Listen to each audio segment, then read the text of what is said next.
Ain't into breaking chicken, you can get about my business. This that real pimpin' east side, straight up out the trenches. I'm that nigga you can't see, I specialize in breaking women. Gotta get it how I get it, you ain't with it, you can kick it. I'ma tell you what it is and what it ain't. I ain't finna take you on no date, lil' babe. You got two options, work a job or hit the blade. What you wanna do? Either way, I'm the one that's receiving all the pay. Money management services is what I orchestrate. Watch me boss your life up once you choose up with the play. I ain't interested in sex, I strictly want the severed heads. House cats the only thing that's sleeping inside my bed. Ain't got the time for relations, baby, I'm a businessman. Tryna see how much I can make off selling tuna cans. So we gon' get along good if you into tricking men. Just don't go against the grain if you wanna see us win, right?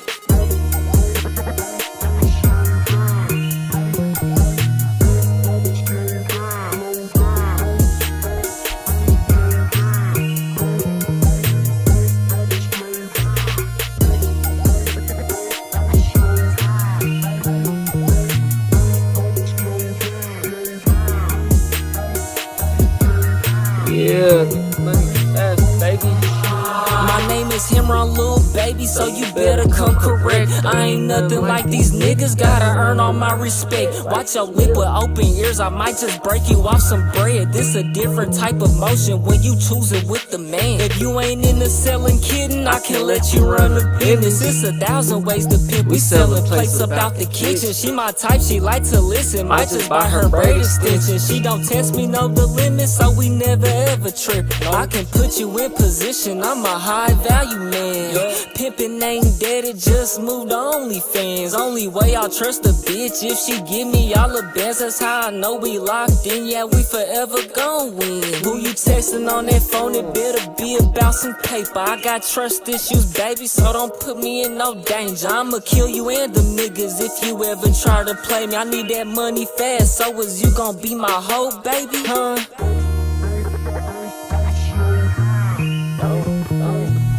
Don't slow down. Fast, baby, don't slow down.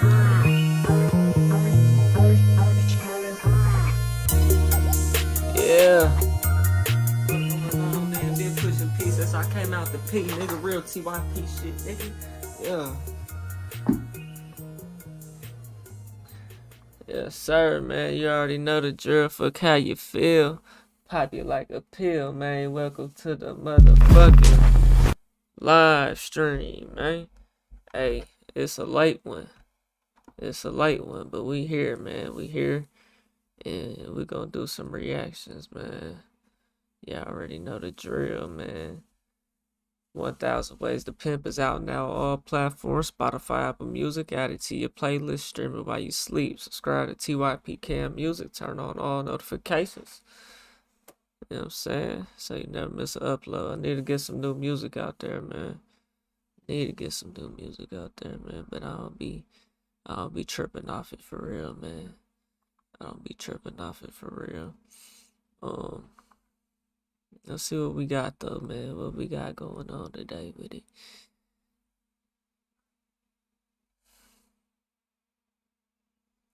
Okay.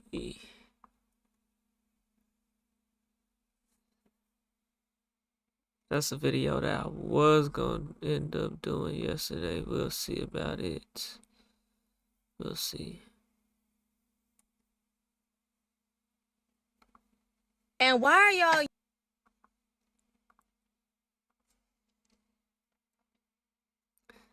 Let me get a mic check, mic and why check, are y'all mic using check. this moment that Michael B. Jordan won the Oscars? Let me get a mic check. Is we good? Let me know. And why are y'all...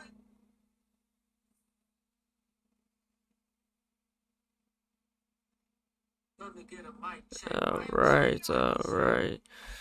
We good, y'all. We good. Let's get it. And why are y'all using this moment that Michael B. Jordan won the Oscars as a moment to bring up Lori Harvey? It's very quite strange. When Michael B. Jordan was Is a it now? student at Arts High School in This was really him. It's tough. Newark, New Jersey, That's he the. was not the popular kind of guy. Nah, this was really bro. He looked like a female. He was already acting as a teen on Wire. While other students wanted to just hang out, he was serious about his career goals. He came to school with his headshots and he didn't follow trends, meaning that he didn't chase the same image or behavior as others. He stayed respectful, disciplined, and low drama. And so when people started to notice him, well, they would end up calling him. Got Michael B. Jordan, the director and the star of Creed 3. And, you know, we know each other. We go way back all the way to Chad Science in Newark, okay? The corny kid, right? Woo! Is that right? That's right. They would call him corny. Michael B. Jordan. Wait. Hold on. Chad Science in Newark, okay? The corny kid, right? Woo! Oh, that nigga said the corny kid. I ain't even catch that. He said, "Oh, the corny kid, right?" That nigga remember that shit. Look at his face. That nigga remember that shit. Hey. I remember it too. I remember everything. You know what I'm saying? I remember everything. You know what I'm saying? Remember everything. That's right. They would Look at this nigga looking. call him corny. Michael B. Jordan would lean into the narrative as a young adult, and he would show that hard work pays off. I mean, just look at his success. But he isn't the only young man that is faced with this dilemma. When I was a young man coming up in Black America, it was the same. People would literally make fun of you for being hardworking as a student, polite, caring. In other words, these characteristics made a man look almost effeminate. And you know what that means. Nigga in here trying hard in school, nigga. What you got good grades for, nigga? How you get good grades, nigga? I ain't gonna lie, I was the bad grade getting nigga. My grades wasn't terrible though. I mean, I barely passed English and math though. That, you know what I'm saying? English and math, them two classes I did not. All that writing paragraphs and A squared and B squared and all that, man, teach me how to calculate percentages and decimals, nigga, so I can know how to calculate investments. You know what I'm saying? They teaching the wrong shit, nigga. I don't give a fuck about no A squared, B squared, none of that. You know what I'm saying? Teach me how to calculate percentages on investments. You know what I'm saying? Like straight up. Most guys would have problems dating Black women. He's right, you know. Hold on, wait, where we at? Characteristics made a man look almost effeminate. And you know what that means. Most guys would have problems dating Black women. He's right, you know. If you didn't fit in with a dialect in the Black community, Cause you doing good at school, nigga. That's it was tough. hard to get around. And this is the case for many men. And for men like Michael B. Jordan, they start to have other opportunities that are outside of the confines of Black America. Now, some of you brothers went to PWIs, predominantly white universities, where you moved to different cities. Some people moved out of the country, like I did. I lived in Europe for almost 7 years. And so you start to get different experiences, especially if you start to date different women. And that is exactly what Michael B. Jordan did. He dated women of other races all the time. In fact, it seemed that this was his preference, alongside Jonathan Majors. Then we started to see that indeed he did love Black women, at least Lori Harvey. But as soon as she came, she went. Michael B. Jordan was single, back on the market, and back to work, as he's always done. But now there is a new rumor in town. And the new rumor is Michael B. Jordan is back on the romantic scene. And this time, it's with somebody that's non-Black. Is that right? He's dating Asian persuasion. That nigga dibbling dabbling with the Chinese food, nigga, you know what I'm saying? He up in that sushi, you know what I'm saying? Yeah. I just can't do it. I can't do it. Hey, I don't discriminate, but I can't procreate. Hey, hey. Actress Aaron Hall. As soon as he won the Oscar on March 15th, shortly thereafter, he was spotted in Malibu at this particular restaurant called Niggas just get spotted. Jeffrey's. Now, for those huh? people who don't know, Is that right? Jeffrey's is a low-key spot where A-list actors Yeah, low key, huh? take people to kind of avoid the paparazzi. Is that right? Just happened to get spotted out there. She over here snoring and shit. This is where Michael B. Jordan ended up with this lovely lady. Oh no. Yeah, we gotta keep our eyes out for Michael B. Jordan. What this nigga? Nah, he wasn't the wrong turn, nigga. Nah, what movie I'm thinking of? Get Out. Get Out, nigga. He wasn't that nigga, but nigga, Get Out. You know what I'm saying? Where he go? Yeah, a low-key spot called Jeffrey's. Is that right? Yeah, that don't sound right. For some dinner and for some drinks. People who saw them together said they definitely look like more than friends. Michael was all smiles and Urine looked absolutely stunning. The Is that chemistry right, good brother? was palpable. The chemistry, huh? You paid that close attention to know that they got good chemistry. That's down bad behavior, my boy. Damn. This brings me back to the conversation of so many intelligent and available black men out there in Black America. Why are these successful black men, who indeed are attracted to black women, dealing with these other women who are not black? And, well, They walk with their heads down. They got this demeanor on. They look like, when I'm gonna get Honestly, I'd rather hear this come from young niggas. I don't want to hear old niggas talk about relationships and women and men. I don't want to hear old people talk about that shit. Nigga. You need to be the young folks out here this for. You know what I'm saying? they got this.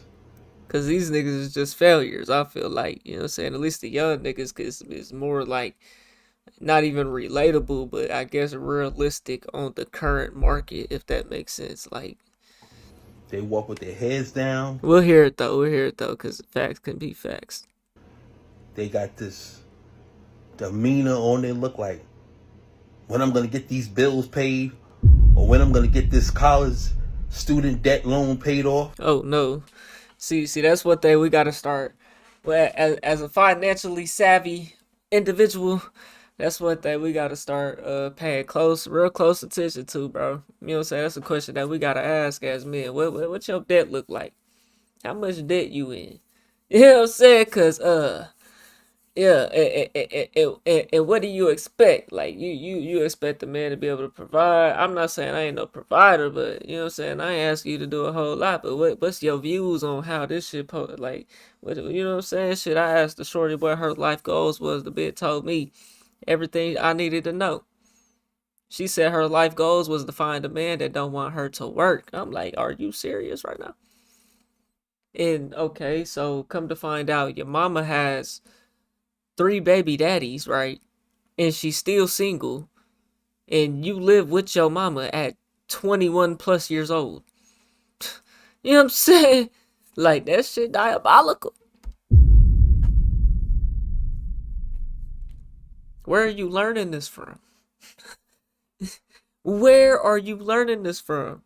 But outside of that, I ain't never really had no shorty just be like, yeah, you gotta pay these bills. You gotta pay. I ain't never really just came across that. I know they out there, but you know what I'm saying?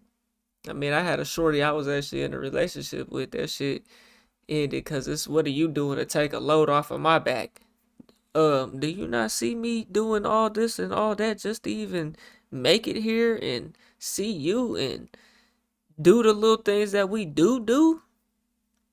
You know what I'm saying? You better be what you talking about, take a load. What you mean by take a load? Do you need something? I didn't know if you needed something.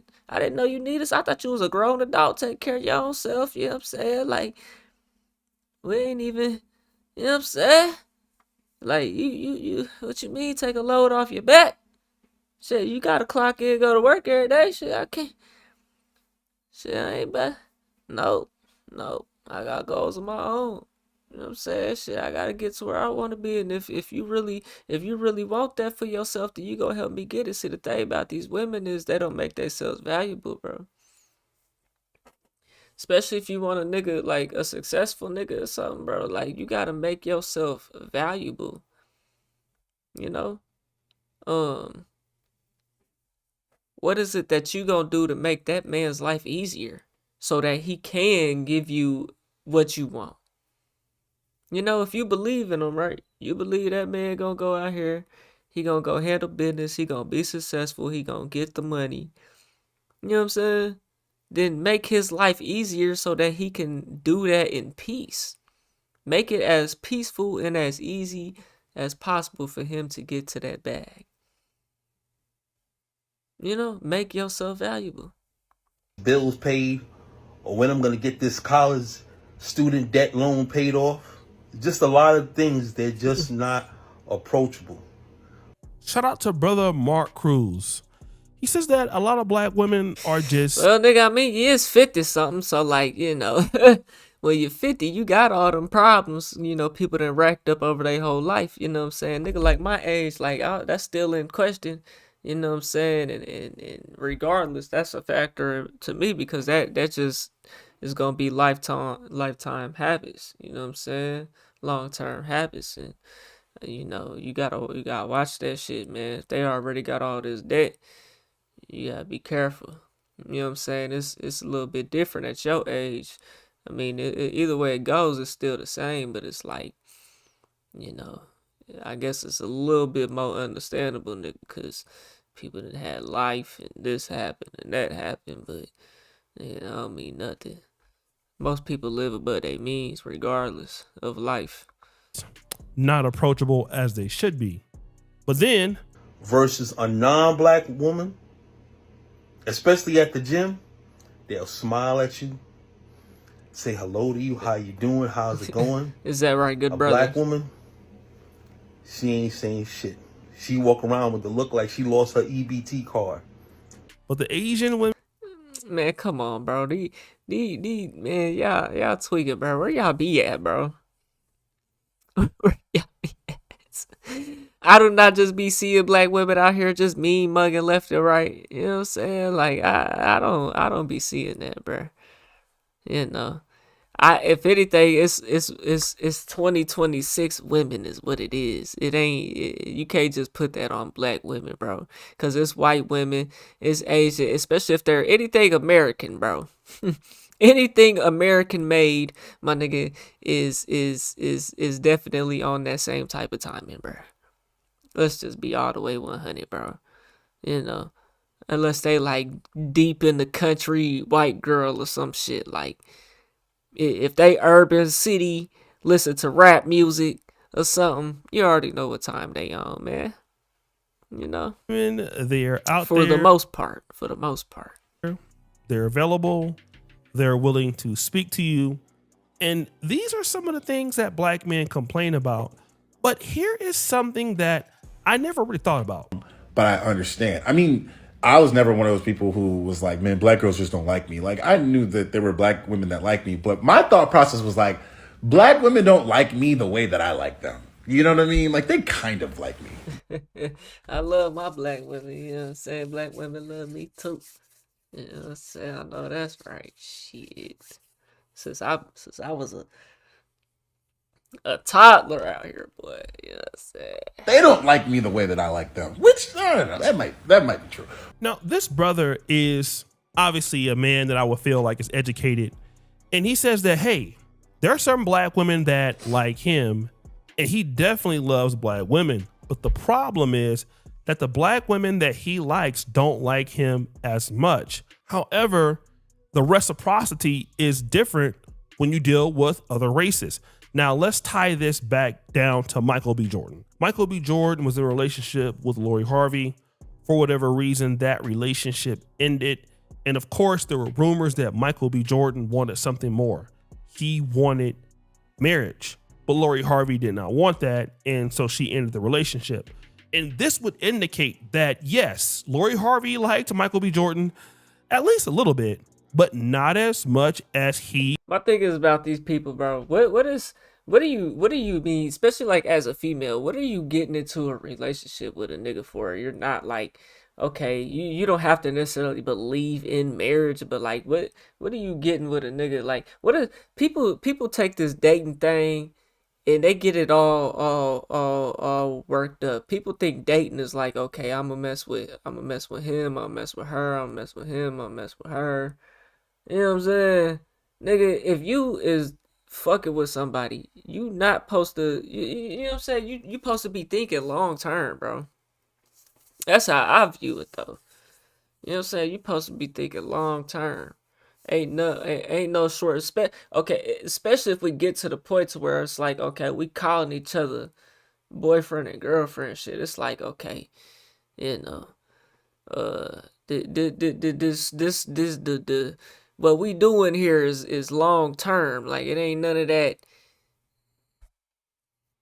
You know what I'm saying? None of that shit. Oh, I don't want to get married, so the whole relationship gonna get in. What do you mean? What are we doing here?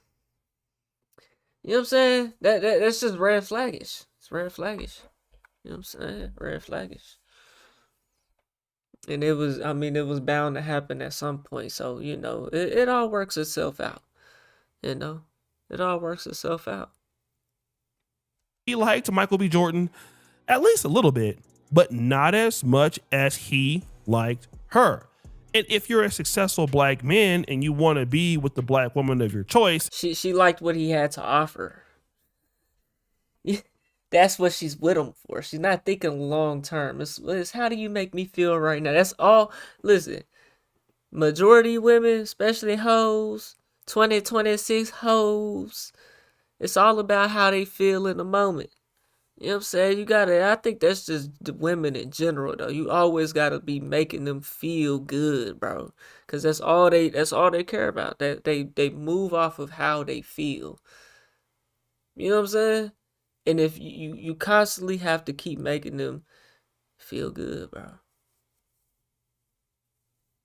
That's what it's like from a man's perspective, at least. You know what I'm saying? and she doesn't like you, well, see, here is the issue. As a successful black guy, a high earning black guy, and Man, get this fraud off my screen, bro. I know other high earning black men, there's no incentive for us men to deal with women just because we look like them that are not bringing us peace. You see, I agree with this particular notion because a lot of black men in today's world are not going to give black women the first right of refusal. Just because I'm black and we are the same race or the same culture, it doesn't mean that I'm going to basically stick with the black community if I have optionality. And when you're somebody like Michael B. Jordan, when you're dealing with a lot of people in Hollywood, you're dealing with people in Malibu, high level people, a lot of your friends won't be black. You're going to be hanging out at Jeffrey's, literally. Malleable when you're dealing with other communities. And that's what Michael B. Jordan is. He is malleable. He can deal with white women. He can deal with white friends, Jewish friends, and Asian women in dating. And so if Lori Harvey doesn't want to reciprocate, it's very easy for him to find somebody who wants to reciprocate. And this is exactly. It's always the fine women, bro. You ask me who I'm picking, the little Asian lady, nigga, I'm taking Lori, nigga. What you talking about, nigga, right now? That's probably too much. I'm sorry. Sorry, mama, if you watching that. You know what I'm saying? But like, bro. Different strokes for different folks, bro. It's always the one they got problems, bro. You know what I'm saying?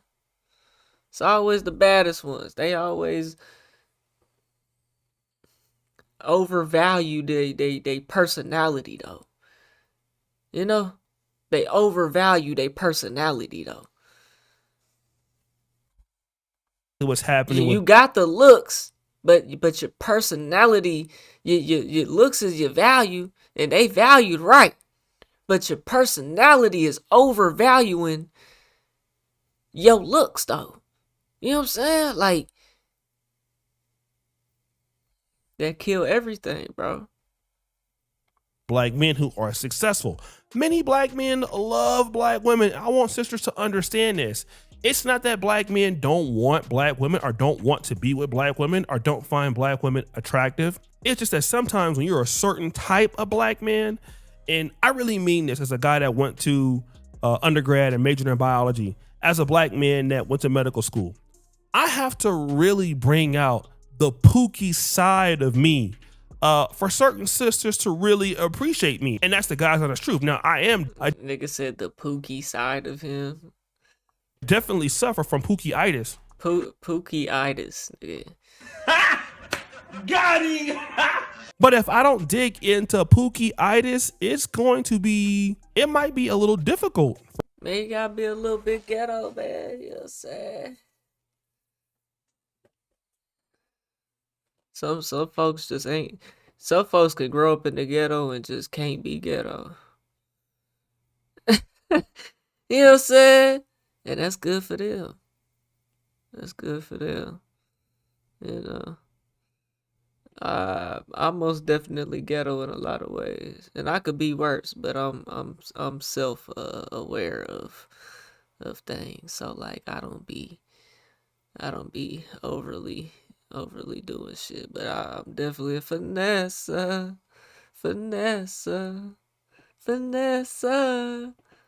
That's that Migos shit. Yeah, what you know about that, man? For me, as it would for certain brothers. You see, just being a good looking black man or a black man with a lot of money or a black man with a lot of opportunity, that may get you in the door, but certainly it won't keep you. And a lot of sisters, even though they're successful, they may not be used to seeing a successful black American man. Man, I tell you what, bro, you just gotta know where to find some of these black women at though. Like, you know what I'm saying? I'm saying like if you was a good nigga, like you gotta know, because it's black girls out here that don't like black dudes because they don't like them as a Pookie, as a Jerome, a Tyrone. I got a cousin named Tyrone, man. I got some crazy cousin names. But what I'm saying is it's some black girls out here, they only like white guys. You know what I'm saying? Because they don't like nothing about how black dudes and this ghetto, and they don't like that shit. You know what I'm saying? Even if you's a good black nigga, they still might not even fuck with you. But I'm saying this to say, like, if you that good nigga and you feel like, oh, they always want me to bring out my Pookie side on some goofy shit. Yeah, you know what I'm saying? Then go find you one of these black girls that like white guys, and maybe y'all can be like, oh look, they're not all the same. You know what I'm saying? That's hard to do though. You know what I'm saying? You might live in a place that's like, I don't know, LA, motherfucking Houston, Dallas even. Hell, you know what I'm saying? Florida, Miami, most definitely there. You know what I'm saying? But nigga, you just go find you, you know what I'm saying? Shit, where I'm from, it's some black girls out here. That's why I'm saying this, cause I know, bro. You know what I'm saying? I'm saying this cause I know it's some of them that don't like black dudes, and they only like white guys because they don't like the Pookies. And then there's some of them that, hell, they might only fuck with me because I'm mixed. And it's like they don't want to go all the way to a white guy. He black. He act like he a little ghetto. You know what I'm saying? So, you know what I'm saying? They you know, that might be you know, how some of you meet. You know, it's always different strokes for different folks. You just gotta find somebody. Keep your eyes open. You know what I'm saying? And or African American man that they can relate to because maybe they haven't seen it when they were coming up. Now, sure, somebody like Lori Harvey could, but the reality is if Lori Harvey is not going to treat him right, somebody else will treat him right, which brings to the larger discussion this. I'm not trying to be a hater because we don't know the full situation, but Lori Harvey really fumbled Michael B. Jordan. Like I said, we don't know the situation. I don't know that either of them. It might have been bad. Who knows? But if the rumors are true, she really fumbled. Every video I see of him around women, he's so polite. He's so lovely. He's, if I had Michael B. He is an actor now. You gotta be careful with that. Every video, he's an actor. You know what I'm saying? Sports playing niggas do it the best. As far as being professional. You know, sports playing niggas do it the best because it's like, bro, niggas be living a whole wild ass life you don't even know about. You only see them on TV, their little interviews, you know what I'm saying? But the whole time their life wild as fuck. You know what I'm saying? Jordan, trust. Meaning you don't know the real them. You would never hear a word from me again. Not saying Michael B. Jordan is toxic or something, but he could be. You know, never know. He's so lovely. He's, if I had Michael B. Jordan, trust, you would never hear a word from me again. Is that right? That's because you don't have Michael B. Jordan at the same time, and you don't know him, and he's a celebrity, you know. See, people only be saying this shit. You gotta watch her though. Imagine she's single out here, right? And you find this on her page, you start talking to her, right? That's a L, my boy. You know what I'm saying? You can't do nothing with that but clap buns and keep passing to the next.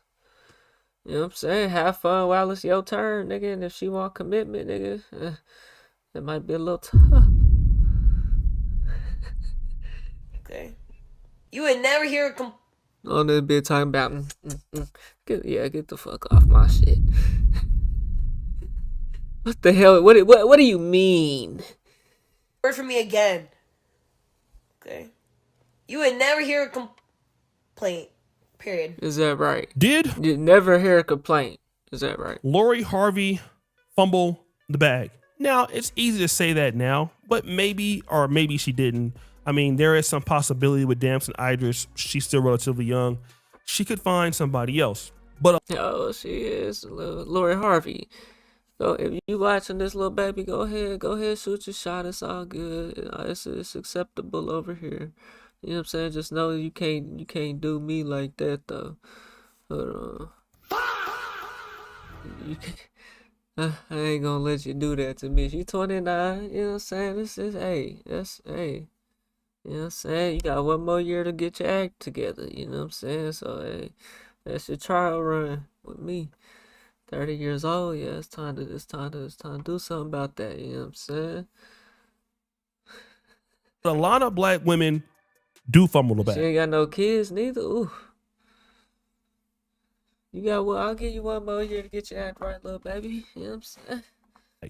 And it's because the men that they just dislike end up getting picked off by somebody else of another community who can appreciate that if you're a focused black man like Michael B. Jordan, you're going to be a little bit boring. And this is an issue that I think certain black women have when you're dealing with a man who The nigga's boring.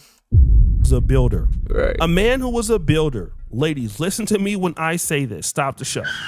A man. They don't know what to do with that, man. They trying to build up a nigga how they want them to do what they think niggas is robots and shit. Like, Man who is a builder is not exciting. He's working a lot every day with the routine, a lot of focus. Now, it doesn't mean that you can't have fun, but yes, that man is going to be tied up in his work. And that is not necessarily romantic. It's not necessarily a relationship that you feel has a lot of intimacy. And of course, that relationship may come with some sacrifices on your end. And a lot of sisters, if they have not seen that man coming up, it could be a problem. On the contrast, a lot of non-black women have seen. I mean, if she didn't hold it down, literally, if she didn't see him coming up, yeah. If she didn't hold him down through that shit, she was never gonna be around. You know what I'm saying? Like, a woman that can hold it down with a man and they figure that shit out together, bro, that's some powerful shit. That's some real shit right there, bro. It's niggas out here getting it like that. Trust me. That ain't everybody though, man. And there's women out here that's getting it like that too. You know? It's about having self-respect for each other, bro. Like that's all you gotta find is someone that respects you the same way. You know what I'm saying? And chemistry. You know what I'm saying? Facts. It could be a problem. On the contrast, a lot of non-black women have seen some of their fathers go through this, especially whites, Asians. They can understand that being with a man that's a builder require the sacrifices, and maybe they can fit into this a little bit better. And for these black men who are, you know what's crazy, bro? I be seeing these Mexican women, bro. These Hispanics, man, them women, they'll be on the roof, bro.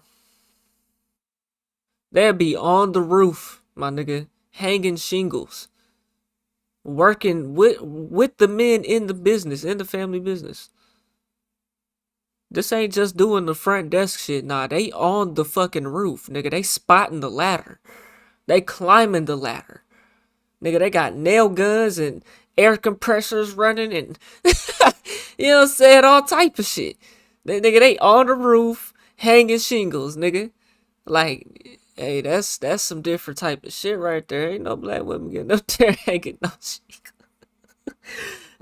It's some of them out there though. Shouts out to that nigga Uncle John. Uncle John, if y'all know Uncle John, that's a nigga that be like he be building fences and all type of shit with his shorty. You know what I'm saying? You got him black women over there. You know what I'm saying? Hey, talented solid tape. And who want a black woman. And if a black woman cannot understand, I wouldn't even go to the point, white women, I don't know, you might catch you a farmer girl or something, like a little country girl or something. She might get up there and do something, but the white women they ain't getting on that roof and hanging no shingle neither though. You know what I'm saying? Hey, but the Hispanic, I be seeing them, bro. They be on the roof hanging shingles, nigga. Like this kind of man, then they are going to struggle keeping said man, because this man will have optionality because of his hard work. Being a hard work, it does pay off. And I don't know if it's just around here or whatever, but what I be peeping, like, you know what I'm saying? These Hispanic girls, bro, they be staying they be staying in their race too. Like, they be getting pregnant. I just seen a little young shorty. She was pregnant and had like 3 of them in the shopping cart. She gotta be around my age. I'm like, yeah. You know what I'm saying? They out here. You know what I'm saying? And what they doing is they building generational wealth out this motherfucker, bro. They know what they doing, man. They going to the hood and fixing up them a home. You know what I'm saying? Adding on to it. Then they gonna sell it, flip it. You know what I'm saying? They gonna work on it themselves. Like, you know what I'm saying? They know what they doing, bro. Life is as hard as you make it. You know what I'm saying? That's how I feel. That's how I view it, bro. They know what they doing over there, bro. So the Mexican women, they going over there, they building the family. They still pumping them out deep. That's why they growing faster than everybody, nigga. Shorty, I'll tell you, bro, Shorty had like at least 2 in the cart, was pregnant with 1. You know what I'm saying? Like, and she was by herself, nigga. You know what I'm saying? And you know her man's is probably working somewhere. You know what I'm saying? Like, they be on the roof hanging shingles, nigga. If you ain't got no baby on the way, get your ass on that roof. You know what I'm saying? It pays off A lot, to be honest. This is something that people don't want to give credit to, but it does. And these men start to compound as they get older. And then once they get to where they're going, they'll get with a lady who understands the process, somebody in the field like, you know, Michael B. Jordan and this young lady here whose name is Yaren Ha. And if this really came out to be public and it was long term, black women don't have anybody to blame. They can't say that he sold out. I mean, he gave Lori Harvey the chance. And it doesn't mean that he doesn't like black women if he decides to do something different. It just means that somebody else likes him more. Woo! That's very true, bro. Like that's very true, bro. You know what I'm saying? Like it's a lot of black men out here. They got black kids, you know, but they fucked around, settled down with a white woman though. You know, it be like that. You know, it be like that, man. That don't mean that they didn't like black women or they only view black women a certain type of way. Nah, they just happen to end up with a white woman, you know, and that's who served them the best, you know. But man, y'all let me know what y'all think, man. It's been a good long video, man. We on the road to 100K. Okay, if you don't hit that like button, subscribe button, and turned on all notifications, slap that dog shit about yourself, because that's the first thing you should have did when you clicked on this video. I get it on the next one, and I'm gone. TYP the name. Alright, chat. We got us another we got some more on topic of the Michael B. Jordan shit. That video was 36 minutes, dog. Jesus. I feel like I'm getting back in my groove, though. So that's good. Wanna hustle, shall we? Cause for a while I was like, So this whole video is about her. Comments about him being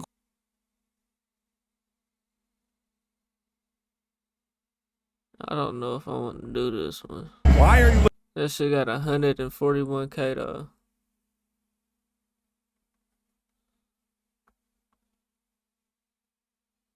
I guess we'll do it.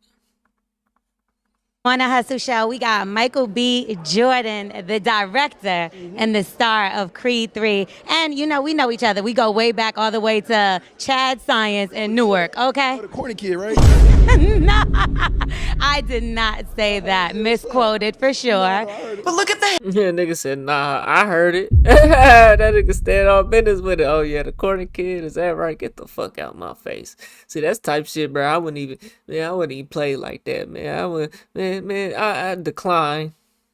Man, I ain't talking to you. Fuck you. Hypocrisy, right? They're mad at her for saying someone was corny in high school that she didn't even say, and then proceed to say things 1,000 times worse than what she said. 10,000 times worse. Yeah. It's crazy. That doesn't even make sense. One of my homeboys reached out to me like, oh, Michael said his bad, yo. It was an article he read. He thought you said it. But you went on all these other publications. Not only that, I have a nationally syndicated morning show. The thing that hurts from it, and this is why now I watch what I do, because I was defending him a lot. Think about all the people that were saying many things about this man. And I would always be like, nah, da-da-da-da-da. Oh, I don't be defending people like that no more. Whoa, let me get this straight. Now you want Oscar-winning Best Actor Michael B. Jordan to come on your platform and apologize to you because you called him corny or you used to tease him? See, it's always somebody with some colored hair. A couple years ago when Creed... That was her? That was the same...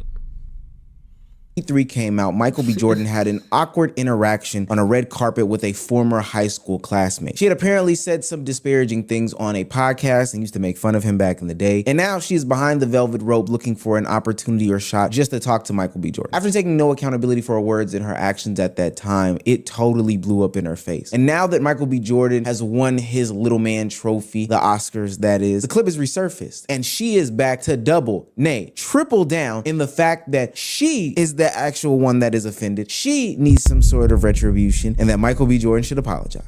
Playing victim instead of taking accountability. sister. If you're new to this video, please make sure you hit that like. Man, sometimes it's okay to take the L and just be like, yeah, man, we called him corny back then, man. Yeah, it was lame at the time. You know what I'm saying? Shit, I didn't know he was gonna be who he was, and look, he turned out. Hey, if that happens, bro, you just gotta take the L, bro. It's just be like, yeah, he actually became somebody. Yep. Shit, I wish him best of luck. You know what I'm saying? You just gotta take the L. You know what I'm saying? It's like, okay, yeah, you can say, oh yeah, I support him now, and you know what I'm saying, but it's just like, once you hate on somebody like that, man, that shit stays forever. You know.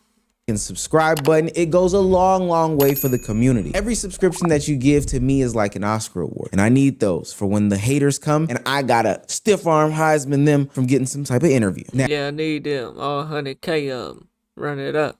Now, back into the video. The Oscar Awards just ended this past weekend, and Michael B. Jordan and the movie Sinners, directed by Ryan Coogler, featuring Delroy Lindo, and a cast of other people, had a record-breaking weekend. Is that right? 16 nominations, 4 wins. I think it was the first woman to win Best Cinematography, only the 6th black male actor to win Best Actor in the Oscar category. It was just a phenomenal weekend. And most people celebrated these monumentous moments. Damn, they fucking with Sinners like that. I'm gonna have to watch it again. I only seen it one time. I'm gonna watch it again one of these days. It was a good movie for sure. I liked it. But there was somebody out there who has just been throwing darts at a Michael B. Jordan poster for a long time that just could not let him live. His former high school classmate L'Oreal has a podcast. And on said podcast, her and her co-host were talking about Michael B. Jordan from the past and a little bit of how he sits in current day perspective to them. And we know how these podcasts goes. Shit, somebody was trying to get it off. That Michael B. Jordan is just like a nice, corny guy. And I don't mean that as a slight, right? I mean, we all know that the nice, corny guys treat you the best. To be honest. Oh, she talking from a host perspective, is that right? The corny guys treat you the best, huh? That's crazy. Slight, right? That Michael B. Jordan is just like a nice, corny guy. And I don't mean that as a slight, right? I mean, we all know that the nice, corny guys treat you the best. Yeah, so it wasn't an insult. It actually was more of an insult than you thought it was. Cause as the nice corny guy, you get done. See that's why Lori Harvey did what she did to this nigga. Oh, you want marriage and you want this and you want that, but you ain't doing this and doing that, and I gotta be held accountable. I'm gone. Cause he was the nice and corny guy. You know what I'm saying? Cause he was the nice and corny guy, bro. That's tough. Michael B. Jordan, a corny nigga? He a corny? Like, I never got cornball from this nigga though. Like, I mean, I don't know much about him. I don't follow the nigga on nothing. Like, I don't, you know what I'm saying? But I never got cornball from this nigga. I got just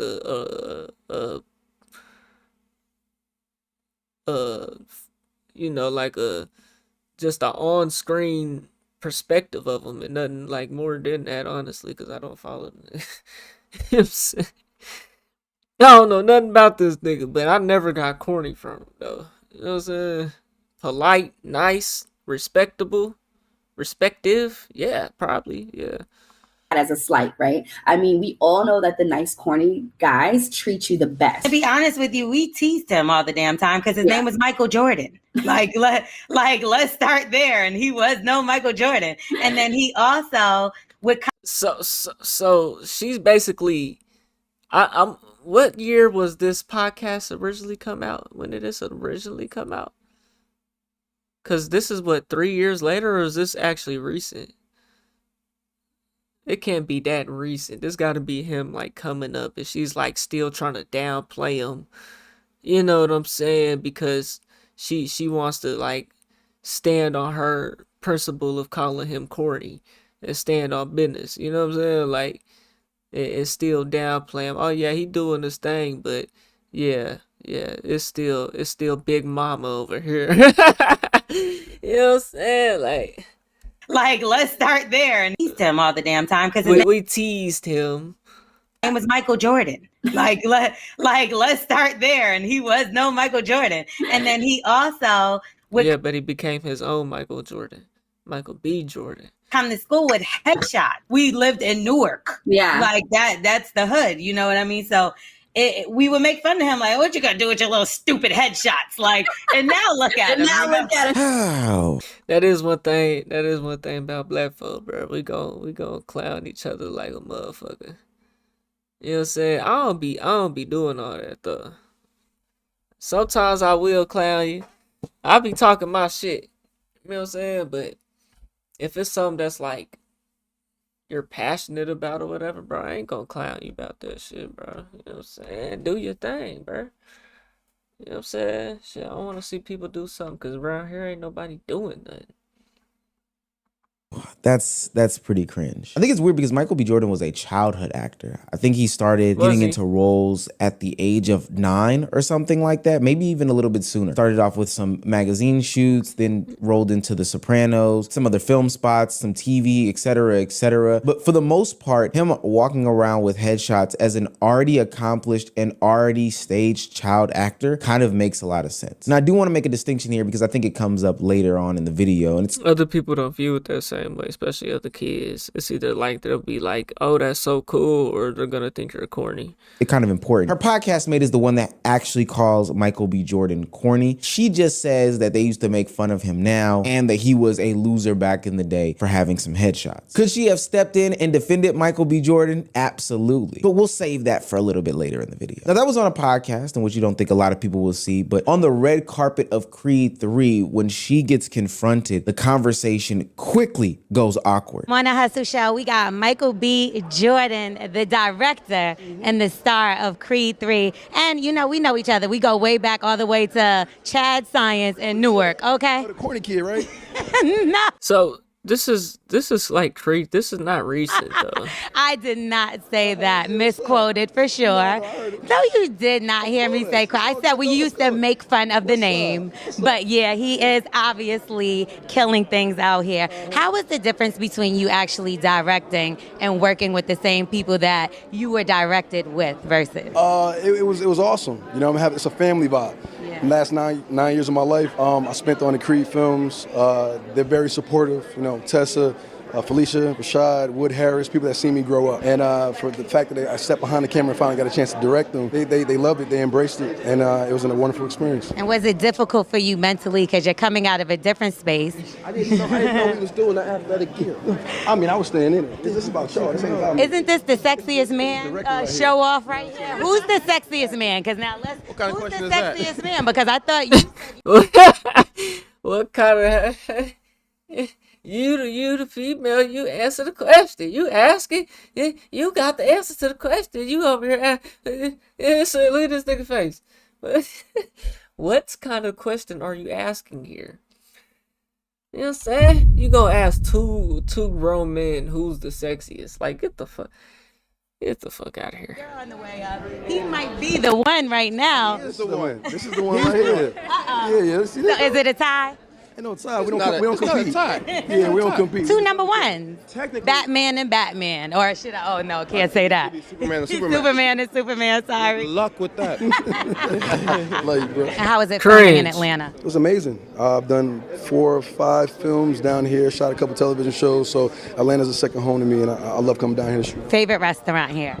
Oh, man. Whatever hotel I'm in, their restaurant. Well, you're not corny anymore. Well, you're not corny anymore. Talk about cringe Olympics. Yeah. You scared? You're not corny anymore. I wouldn't even done that interview, bro. I would have saved her all that embarrassment with the embarrassment that she would have felt just by me not even doing it, though. Like, ooh. You know, like, oh. Yeah, nah. Bring the niggas away. Now, a lot of people felt differently in this interaction. Was Michael B. Jordan wrong? Should he be harboring these feelings from high school? Yeah. Was it also That's motivation?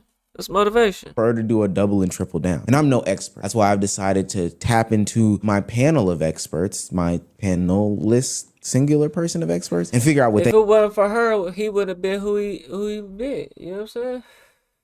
Shit. I know that's right. Shit, nigga, cause niggas can't, nigga, you tell me I can't do something, I'm gonna try my hardest to prove you wrong. Nigga. You know what I'm saying? It's motivation. Especially if I'm trying to do something and you tell me I can't do it, that's gonna make me go even harder. That's just me though. You know what I'm saying? Like, you know what I'm saying? Alright, I ain't even gonna do no talking. I'm just gonna show you. I don't gotta talk. I'm gonna show you. they had to say about it. Ladies and gentlemen, Danielle. Danielle, was she wrong for bringing that up on the red carpet, and was Michael B. Jordan wrong for his response? Well, okay, in her defense, she didn't bring up her bullying him on the red carpet. She was just like, oh, we went to school together. So let me say that. Now, was he wrong? Absolutely not. I stand with him. And I really... She had to bring it up for whatever. You know what I'm saying? She had to bring it up. She just had to.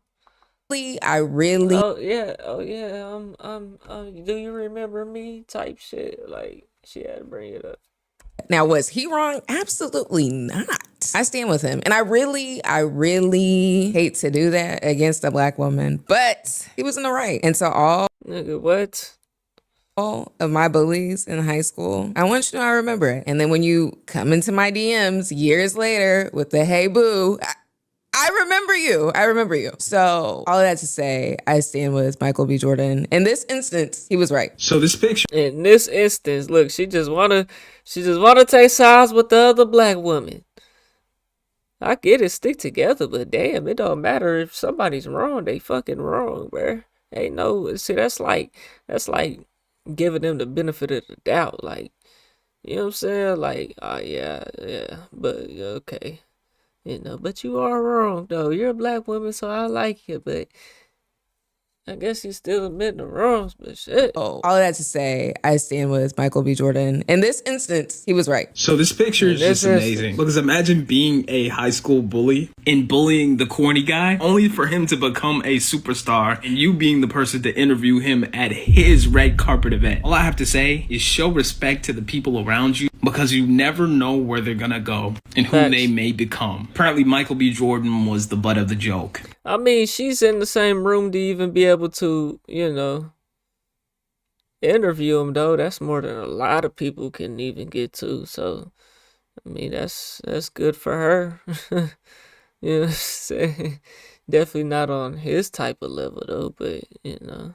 And L'Oreal and Michael B. Jordan used to go to the same school in Newark. Imagine bullying Wallace on The Wire. Even worse, bullying the guy who played Killmonger. You know what sounds way worse? Bullying the sexiest man alive. Hey, nigga. Creed, in case you were confused, that corny ass shit you did is why niggas think you corny. In case you were off a little bit. As to why you niggas keep thinking that money hides corny. But you just said corny, not negative. I don't. You see what I'm saying? Like, you just said corny is not negative. You said, I don't think it's negative. What Roy said, so it's one of the moments because it's your perception of the word. I'm telling you about mine. So I'm telling you my perception of that word. As another nigga they've called corny his whole career is not that. You don't think that there's like a limitation as to how long that somebody can harbor feelings for somebody, like a bully? No. Also, I feel like I could personally be a professional grudge holder. And I feel like grudge is almost too strong. I just have a good memory. That's all that is. Why wouldn't I bring it up? What about the public embarrassment?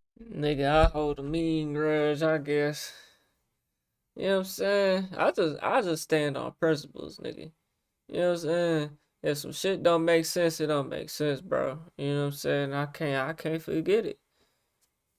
You know what I'm saying? I can't forget it, bro. Can't let it go. I gotta win in some type of way. Some type of way. Aspect. Now, she did it on her podcast, her publicly syndicated radio show. Wait, she did what? Like, that's where they made the initial comments about him being corny, and then her saying that we used to tease him all the time because he wasn't no Michael Jordan. That's on her. Now, if you're gonna do that in public, that's on you. I mean, I can definitely understand, like, in some school shit, they clowned this nigga for having the same name as Michael Jordan. Like, you know what I'm saying? That's very understandable. And at the time, they view each other, like, as the same. You know what I'm saying? Like, we go to school every day together. We see each other. Nigga, you ain't no Michael Jordan. You know what I'm saying? Like, I can see how they clown him for that, but like calling them corny and all that though, like that's different than just them getting on your name. You know what I'm saying? Like that's some regular shit. You know what I'm saying? Calling niggas corny and all that. So I'm like, okay, that's that's like I guess some bullying shit. You know what I'm saying? Like some hating shit. Like you know. And as someone who's in the public eye, you would think she would know that. If we're gonna say that in public, be ready for the public response. That's it. If it was me, I would have had one of my homegirls beat her up. That's just me. I would have had one of my homegirls. You're literally just chatting. Is that right? What homegirl you got that's gonna beat her up, man? I got one. I got one. I got one that cup. All she need a little alcohol, get her started. Ooh. Boop, boop, boop, boop, boop, boop, boop. Bing bop, boop, bop, bam. One of my homegirls. Ain't that what Kendrick Lamar said? Bing bop, boop, bop, bam. Chest blow, arm pull, neck chop. You're 30. She said you're 30. I will say this, you probably haven't ever seen this. She does go on TMZ and give a little bit more clarity and depth as to what really happened in the situation. Just the bully narrative is crazy. And the things that people are saying to me, like they hope I get and killed and popped in my head. So it's one last be in the world. Like, I just think like if you were upset because you thought I called him corny and those are the things that you're rebuttaling with, it's like the crime and the punishment, that if that's what you thought I said, it doesn't even match up. Like, how is that okay? The narrative is definitely still pushed. I feel like I admitted exactly what I said.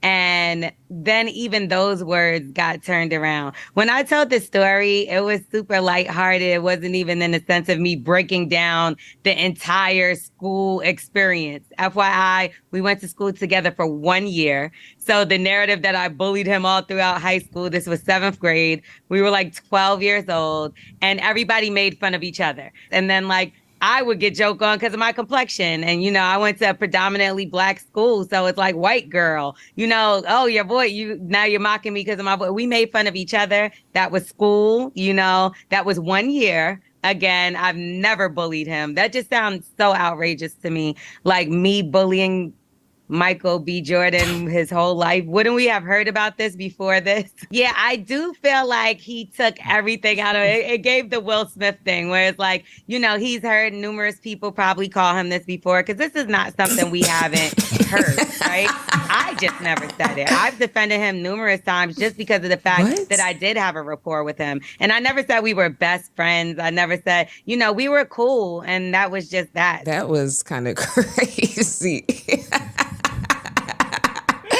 Yo, there was so much going on. Now, of course, you got to say like, oh, of course, anybody saying that she deserves to DIE is crazy. Of course, that's out of bounds. Now, for what I will say though, she's listening to internet, bots. Her trying to put her trauma in this situation about her being high yellow is insane. We done with the light skins. Really. And I'm going to hold every collective light skinned black person's hand as I say this. Let it go. Let it go. You're fine. We're fine. It's okay. You got bullied. Sure. Light skin, racism, color. It doesn't exist. Did they ever call you white girl? They did. They called me Oreo. Are you still holding on to that? If you see those bullies in the streets? A little bit. Oh my God. Nah, some niggas could take that shit too far, but like, that's just regular shit though, bro. You know what I'm saying? It do be fucking with, if you, like I said, you could be too much though. You could be too much, you know what I'm saying, to where a nigga might want to fight you, or he may take that shit so personally in some type of way. You know what I'm saying? Like, you gotta be careful. Yes.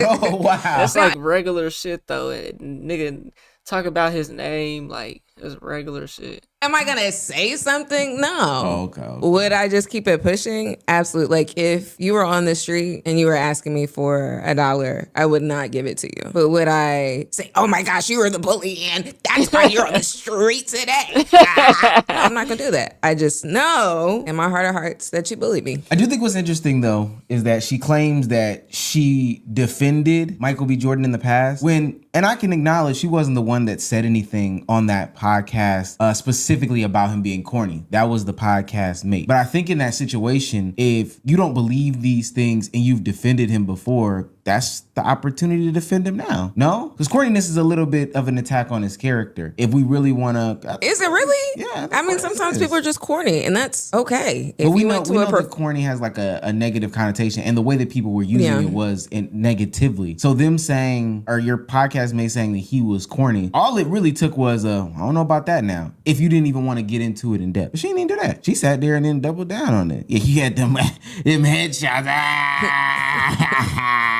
Now, in the video, though, that we just watched on TMZ, that was what made me laugh.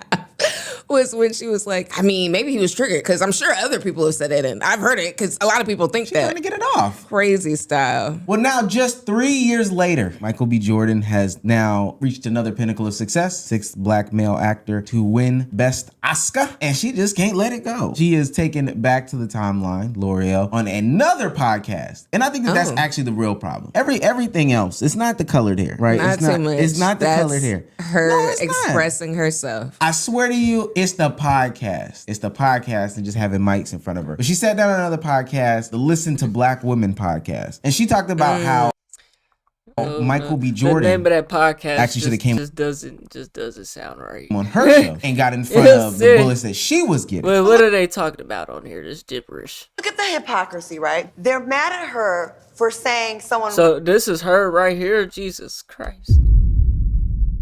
In the blue hair. That's tragic. That's tragic. She just need a talking point, man. It's just a talking point, man. That's all it is. It's just a talking point, man.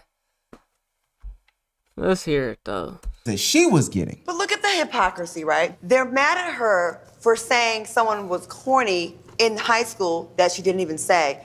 And then proceed to say things 1,000 times worse than what she said. 10,000 times worse.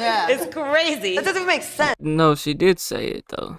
And you didn't even say it. And no one has ever said, hey, our bad. We went back and heard the audio. You didn't say it. It was in your front. Oh, no. People came up to me and was like, oh, you know, my fault. But the disrespect was way louder than the apology. I didn't even, one of my homeboys reached out to me like, oh, Michael said his bad, yo. It was an article he read. He thought you said it. But you went on all these other publications. Not only that, I have a nationally syndicated morning show. Yeah. So they're up there lying. Have a seat and talk about it. They're up here lying. The thing that hurts from it, and this is why now I watch what I do, because I was defending him a lot. Think about all the people that were saying many things about this man. And I would always be like, nah, da-da-da-da-da. Yeah. Oh, I don't be defending people like that no more. That's not the viral point. So now you're not going to keep defending people like that no more. That's not the viral point, though. You know what I'm saying? That's not the viral point. For these people. You know you can get mics from Best Buy.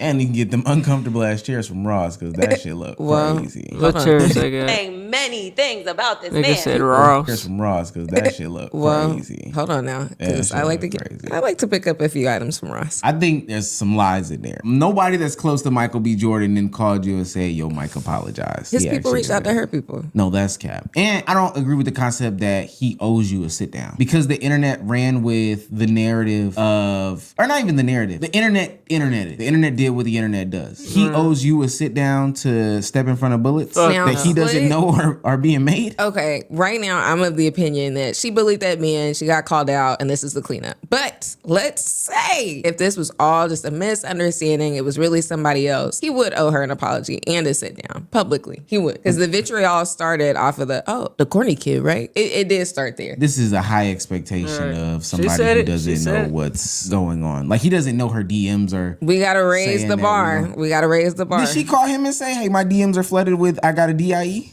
Stop it. Let's stop it. We don't know. Let's stop it. No, we know. We know. Okay. Yeah, we know because apparently they were cool, but they weren't cool, and they were only 12. In 7th grade. In 7th grade. They were 12. Is that right? 12 and 7th grade? Maybe. 13, for 14, some. yeah, something like that. Honestly, there's a lot of cap in there. And the last thing that I will say is the whole concept of like, I'm not going to defend people anymore. I'm scared of you. I'm a little bit scared of you. I feel like that's a valid response. I don't think it's a valid response. I'm not saying it's right or wrong. I'm saying I do get it. I'm defending this person and all of a sudden I'm being attacked because of this person. Your defense of a person shouldn't be about the theoretical if something will happen to me with this person in the future. Like if I've done right, wrong, or if I've done right or if I've done good or whatever the case may be, and people are saying bad things about me, and you know that I've done good, you should defend me and not think to myself, maybe if Omar crosses my path in 15 years, will he defend me? You scarred bigger than the situation, I think. I honestly think. I disagree. That's gonna stop. Michael B. Jordan not coming on your platform is gonna stop you from defending Mother Mary from the church. Explain that. Disagree or agree with that? Let me know. I'm saying I disagree in the sense that Stop. In the sense that, okay, if you've been burned once, like you may not be as ready to put your hand back over the fire, even if that's the right thing to do. I'm saying from a human nature sense, like I get that reaction. I understand what you're saying. I get the reaction. I think it's an overreaction. And I'm on the outside, so I can tell her, hey, that's an overreaction. No, just as a spectator. Or what if she's been burned in the past and this was just the extra burn? I don't think Michael B. Jordan was. She's been burned multiple times before in her life. Is she saying Michael B. Jordan the only person who burned her? No, that's what I'm saying. We don't know her past. This could have been the straw that break. Burning is crazy. Hey, let's go to therapy, chat. Okay. Let's start going to therapy. Michael B. Jordan just won an Oscar, and that lady that called him corny, she on podcast talking with some other women, talking about how she didn't really call him corny. He should have retracted that. But my whole thing is she openly admitted to bullying, bro. When you openly disrespect somebody and they call you out on that shit and you get blowback from that, it's not up to that person to make things right with you. Being a disrespectful person, being a bully to somebody. Right, man. You either got to stand on business, just be like, man, I was wrong, and take that L, bro. Like, you got to stand on business with it, Nick. Nah, nigga, you still fucking corny. You know what I'm saying? Like, you got to pick it, man. You got to pick which route you going to go. All of that can catch up with you, and when it does catch up with you, you have to handle all of that yourself. Why are you looking at Michael B. Jordan to try to save you for some bullshit that you did? Just because you apologize to somebody doesn't mean they gotta rock with you. Doesn't mean they have to accept it. Doesn't mean they have to do anything in your favor. That's on you. Calling somebody corny or not is semantics. She says she bullied, bro. She said they all did. So he caught you. He's seen you. Well, and he said he ain't rocking with you. You gotta handle that. You can't say whatever the fuck you want and think that there won't be consequences behind that. You got to live with that. You got to eat that. I think that is another thing that I have issue with. Everybody believes that like if I give some sort of apology, then it shouldn't matter. If I give some sort of, hey, I did do this wrong thing in the past and I'm sorry, that everybody should just give you some sort of forgiveness or grace or whatever the case may be. To be quite honest with you, you lucky Michael B. Jordan even stopped on the red carpet to speak to you, to even have that bit of viral moment to where you can be on these different podcasts and different stuff like that today. I'm getting sick of the internet and the whole. And that's why you gotta be careful. That nigga giving her extra views right now versus had he just walked away, gave her that embarrassment. You know what I'm saying? She wouldn't even be in this position. And she wouldn't be calling that nigga corny. That wouldn't even be on topic. You know? Wouldn't even be on topic. Like, I apologize, therefore I should be forgiven game, especially with no work behind it. You're not wrong. But I also feel like that is, I don't know, like the story folks are shown time and time again in books, in movies, in social media. I'm sorry. And then everything is great. It's not real life. You can say I'm sorry. You can do all the things. And yet, at the end of the day, you still harm somebody. That also happened on a different podcast earlier this week. Oh, actually, it happened on Gil's podcast. Oh, is he okay? No, he's fine. But one of the producers made a video mimicking one of the co-hosts for having a speech impediment, a stuttering problem. Oh. And this was before he was on the show. And so he had never seen said clip, never seen anything like that until maybe a couple days ago. And then he confronted the dude live on the podcast. Something recently was brought to my attention that one of the people that works here that we see daily, and I brought this person into my home. Had this person around my wife, my kids, right? Treat them nothing but respect. This is a loyalty situation I want people to, with their kids, right? Teaching situation. When people tell you be careful who you bring into your inner circle. Yeah, motherfucker. Be careful who you bring into your home. This is this situation that I'm speaking of right now. Hey, Suge, come here. Can you explain this video to me? Yeah, that's the video we talked about. No, we didn't talk about shit. Yeah, we did speak about it. No, you tried to apologize. So, He can't even get a goddamn sentence out without that's the Dutter Man. So the Dutter Man can run the show. Yeah, and your mark can't fucking talk straight. so when I brought you into my home, this how you felt? No, I apologize. Huh? No, but so this how you felt when I brought you into my home and had you around my wife and kids? No, that's not how I felt. So what did you go out your way when someone is showing me love in the moment? You go out your way to disrespect me. I don't think I was being disrespectful. I was. Disrespectful? When that's something that I've stated time and time again on this couch. Sensitive subject, Sensitive subject for me, right? I drew a line in the sand a long time ago with this. There's no apology ever that, as an adult, that I will accept for this. And so to me, there's like this air on social media that like, yo, he apologized, she apologized, we should be able to get over it. But that's not how that works. And especially in that Michael B. Jordan situation where now she's basically clout. Nah, bro, you gotta take your L. You know what I'm saying? Yeah, that was some lame shit that I did, and you know what I'm saying? Shit, I ain't gonna do that again. You know what I'm saying? Caught that nigga on video talking down on his name. You know what's crazy, bro? Man, I had this, nigga was talking crazy on my name, bro. And we had Shorty on the phone, right? She had the shit on speaker. She didn't have us on speaker, but she had the nigga at her house, but we heard everything he was saying about us, right? You know what I'm saying? And yeah, that shit didn't go right. We was funky. Chasing, because I'm gonna call it cloud chasing. He should come on my show. Girl, you're not sorry, you want an opportunity. Like, that's 100% what it is. He just so happened to be the one who broke up out of the system, made it, or whatever the case may be. And now you want him to give you some shine off of you being familiar with him from back in the day. But you did what you did. You said what you said. And That's you gotta true. face what you gotta face. And I think it's really eating her up because he's not really acknowledging it either. And that's really the rub. Yeah. So I don't know, man. Y'all bullies. I done forgave a couple of y'all. Were you bullied? Be honest. Bullied? Yes. I think everybody was bullied to an extent. Okay. If you had to say you were either the bullied or the bully, what would you say you were? Only two options.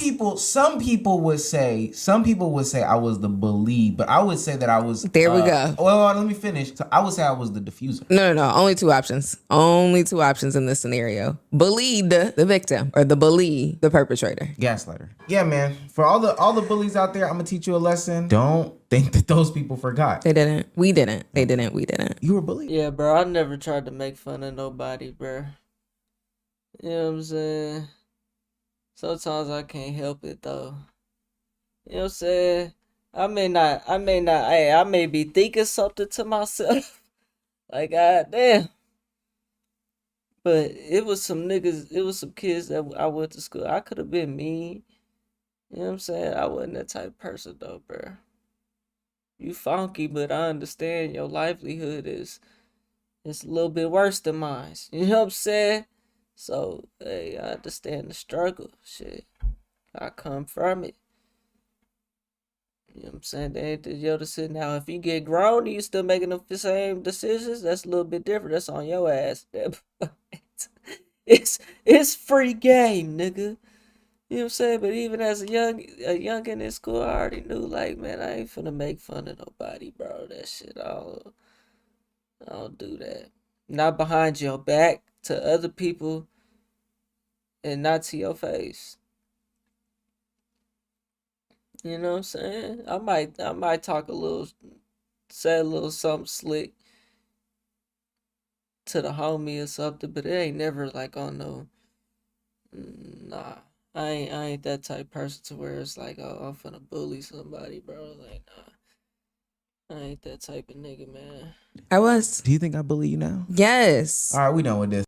On March 15th, Hey, man, y'all let me know what y'all think, though, man.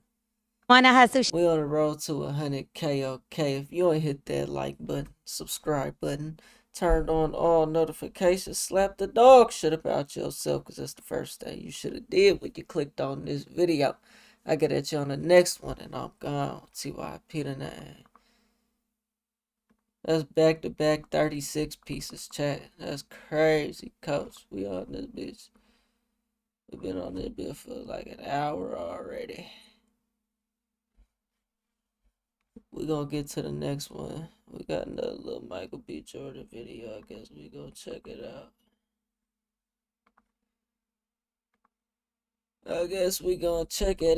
Check it out. On March 15th. This one ain't as long, though. Then after that, we gonna get into some other topics, y'all. On March 15th, 2026, Michael B. Jordan finally made the biggest achievement of his life. And the Oscar goes to Michael B. Jordan. Michael B. Jordan just shaking? Am I tripping? Michael B. Jordan. Why the fuck that nigga was it? Who sitting next to him? Either they was shaking him, the camera was shaking, or that nigga was shaking. Tell me I'm lying. That nigga's like, Michael B. Jordan finally won his first Oscar with his performance in the movie Sinners. Michael B. Jordan had been winning a lot. That shit got an Oscar, nigga. It wasn't no other good movies. Yeah, I need to watch Sinners again. That nigga did play like 3 characters or something. I know he played 2. When I was smoking Stack, wasn't it? He played 2. He played 2 brothers. Yeah, I think I need to watch it again. I only seen it once. It's a good movie. I didn't know that shit was Oscar worthy though. That's tough. Of movie awards from just different movie bodies in the industry, but the Oscars was the one that he was looking for. And for Michael B. Jordan, this has been a long time coming. Michael B. Jordan, long time coming, long time. But I know to keep my. I'm sorry. Is from Newark, where he attended the legendary Arts High School, and it was a long ride from Newark, New Jersey to Los Angeles, California, and into the industry. But there's something that we're missing here. There's this old African-American adage, and it goes like, you'll have to work twice as hard to get half as far. And this generally holds true across generations, across the diaspora, right? Like, it's a firmly held proverb in the community. As a Black person, in any room you walk into, you're expected to be twice as charismatic and twice as smart and twice as disciplined and twice as interesting, but like, you literally get peanuts in comparison to the white people. Now, this is a pretty interesting saying in the Black community because largely it has been true. A Black person typically has to be twice as hardworking, twice as good to get the same results as a white person. Historically, that's kind of what we've always been saying in the community. If you're a Black man like Michael B. Jordan, it's even worse. You may need to be 2 to 3 times as good, and you cannot have any scandals. Your life off camera has to match your life on camera. And it's very difficult for a young man like Michael B. Jordan, under 40, to not be having problems, to not be having kids out of wedlock, to live up to who he say he is on camera professionally is something that many Black men need to understand.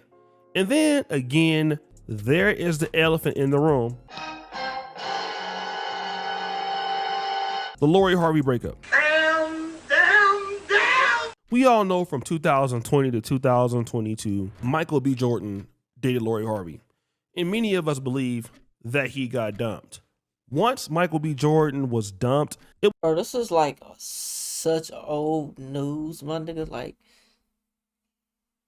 2020 to 2022, niggas. 2026. This is 4 years ago. We talking about niggas was in a relationship, bro. What are we doing here, man? with so many ladies applauding Lori Harvey for basically just getting rid of him. For whatever reason, we don't really know, but they thought it was cool. Wow. Man, and how many hoes lost a good nigga that day? The day they followed in Lori Harvey's footsteps. How many hoes lost a good nigga that day? Cause I swear to God, bro, they'll scroll on Instagram, you know what I'm saying? They'll see something, they'll repost something, they'll go talk to their girls, you know what I'm saying? And then boom, they done left they nigga because some wasn't like she heard it was supposed to be. You know what I'm saying? Like She was able to dump Future. She was able to dump Michael B. Jordan. So it was a really big power flex. But again, that's 2022. And then we're in 2026. Now, he was getting hit with cryptic posts from Lori Harvey. She was throwing a lot of shade by putting up these cryptic stories on Instagrams. Like, this is a very popular one where she basically said dump him, right? This is like right after the breakup with Michael B. Jordan. And you know what he could not do? He could not respond to her. This is important for all of us to know. Just because you're going through pain and other ladies have the opportunity, or your ex-girlfriend or whatever the case is, to come out and bash you, you have to stay in pocket, especially if you are a professional black man. If you are tied to an industry and somebody else signs your check and you need to have the appearance of a black man that can control his emotions, you can't respond. Let me give you an example of another person. Look at Corey Hardrick. This is very, very, very similar. When Tia Mowry was talking about she deserved better, she would never go back selling for less, taking shots at him, saying how she was a best parent, grown, strong, single mother, all kind of things. Obviously, he must have felt bad about this, but he did not respond. He said he cried every night for a year straight. But you know what ended up happening for him? Oh, he just went to Tyler Perry and got a major multi-million-dollar deal. Again, just because you're hurt as a black man doesn't mean that you got to act erratic. You still have to learn to control your emotions. And this is the exact same thing that Michael B. Jordan did. He did not let this bother him. What did he do? And that adage was absolutely on display last night at the Oscars, because Michael B. Jordan did win Best Actor, but he won Best Actor for a movie in which he played 2 literal leading roles. Okay, he worked twice as hard. Sinners has become an absolute cultural phenomenon. Right? In the movie Sinners, he was dedicated. So much so, he played 2 roles to win the award in order to make a great movie. That's right, he worked twice as hard. And then what else happened? And he won, right? But throughout this award season, throughout his press, Michael B. Jordan has been delightful and gracious and humble. And despite winning, despite doing all of those things, he remained humble. But do you want to know what? What kind of stuff is Lori Harvey doing right now? What's up, guys? So I just finished washing my hair. Don't mind my wet shirt. And on days when I'm wearing my hair curly, I like to use the Shea Moisture Coconut and Hibiscus Curl Enhancing Smoothie. And what else? Okay, so I just got back from my birthday dinner. Regular girl shit. Regular female shit. You know what I'm saying? The Sabo, this is all she knows to do. I want to do a little fit check. Look good though. You look good now with your Louis V now. That's what I wore tonight. But you're dangerous. You're dangerous. That's all you know. I know what you're probably wondering. Why did I post videos of Lori Harvey? Because that's all the fuck she's doing. She was doing. Well, that's getting clapped. Harvey is doing what all influencers are doing who are obsessed with themselves. Talking about themselves and not giving the industry what they really want. Lori Harvey is building her brand, her individual brand, What by brand is caring about this? what she likes. And those fans who like her will be worshiping. Bro, does she have... Bro, I've never even seen her Instagram page in my life, bro. Not gonna lie. Let's check it out. Let's check it out. I already know what it's gonna consist of, though. I mean, it's gonna be niggas on here. She ain't really posting nothing hella crazy, though. I mean, is she known for being thick? I don't know. She's just pressure. You know what I'm saying? But look, bro. It's nothing but niggas on here, man. Like, let's be real though. Like her comments is probably turned off too. I mean, just the recent post. Yeah, comments on this post have been limited. Like, it's 4 million niggas that follow her. 700,000 girls. Like, it's probably a lot of women that follow her too, though. But you know, I would imagine that it's mostly niggas. But you look at another point I'm making is you look at her page and what is she doing other than posting herself? Like, these are all like professional ass pictures. Like, but what is she doing though? Okay, maybe she's a model, Playboy model. That's a gig. You know what I'm saying? Is that really a consistent source of income? What are you really doing with yourself is what I'm saying. She has no real brand. You know what I'm saying? What website is this? I don't even want to click it. Swim. So she's what, drop shipping or something? Like, she's link funneling to this shit. This ain't no real. She's selling a skincare product. Like, how many orders is this really consistently putting out now? The world may never know. You know what I'm saying? Like, what is she really doing here, though? Not much. You know, not much. Worshiping her because, oh my God, you're liking what Lori Harvey asked. And oh, let's buy her skin collection so that you can use her makeup. This is the typical play of ladies who think that they're really all that, but maybe they're not. They're not. And when Lori Harvey broke up Michael B. Jordan, it was all about her. It's all about her needs. Her needs have to be met. It has to serve her. Well, look at Michael B. Jordan. He is serving the whole internet. What are you doing to take a load off her back? That's funny. That's funny. I had a shorty tell me that, then the whole relationship ended. It actually ended before that, but we was bullshitting. You know what I'm saying? What you gonna do to take a load off my back, though?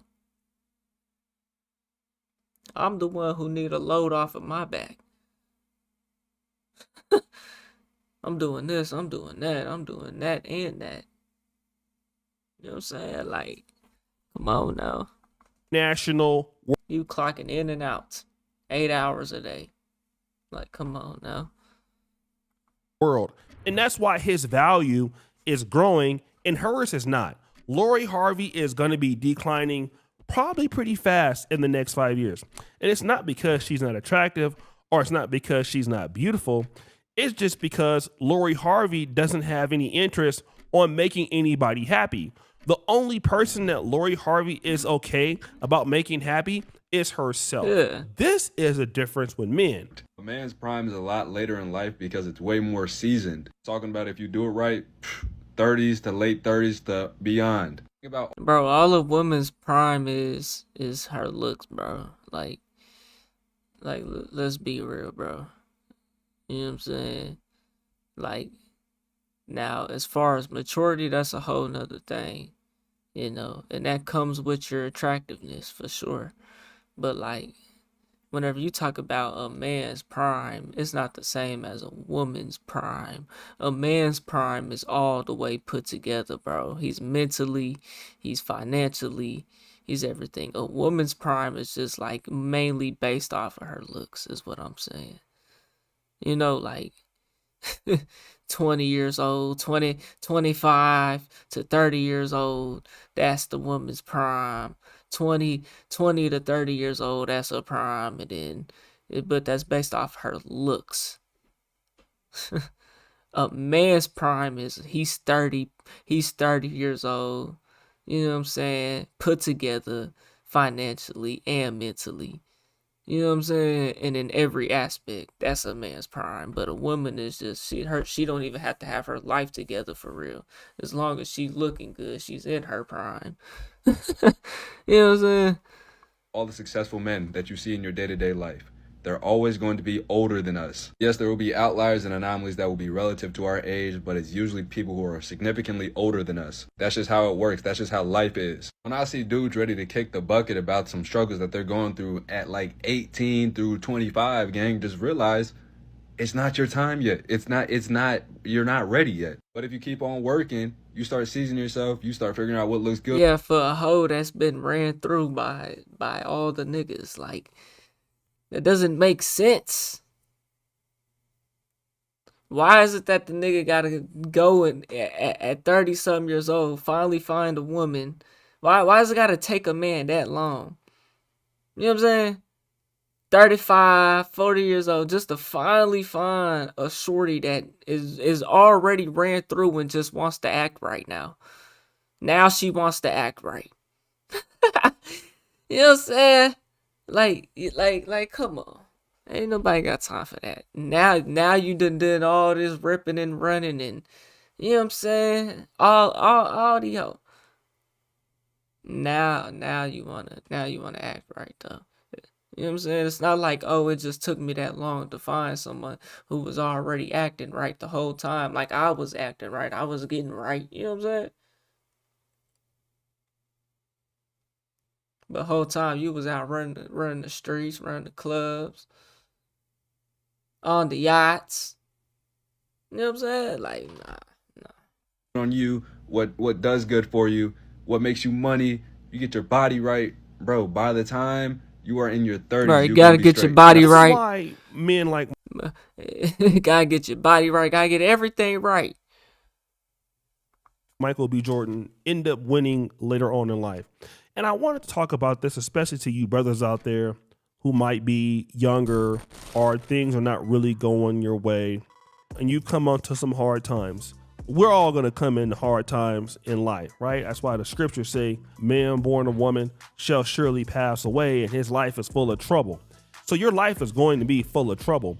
But the one thing that you got to understand as a man is while your life is full of trouble and problems, it doesn't mean that you got to make somebody else's life full of trouble and problems. See, if you want to go head on and get successful, you got to find out how to be valuable to other people.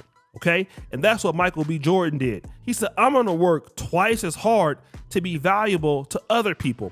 And Lori Harvey is saying, I want somebody to work twice as hard to serve me, which that is not worth it. Okay, Michael B. Jordan was extremely successful in 2022.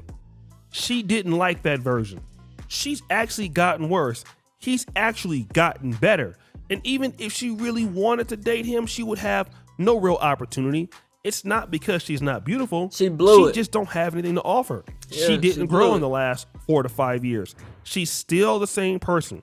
You know, Lori Harvey is like that good basketball player that can jump real high and, you know, he has a good mid-range, but, you know, they can't go left or they're not the best defender. They can't read the pick and rolls. They haven't worked on their skills. And so she's just kind of hit a plateau, whereas Michael B. Jordan is not. Yeah, natural abilities like Zion Williamson. She's a Zion Williamson. You know what I'm saying? Athletically, naturally gifted. You know what I'm saying? You know what I'm saying? Physically gifted, right? In your niche, right? This being her look, Zion being basketball, right? You know, but outside of that, you're not really good at the game, though. You know, like your natural abilities got you the opportunity, but like you're not really worth nothing, though. Like, he's figuring out what. Compare her to Zion is crazy, though. But it's true, though, bro.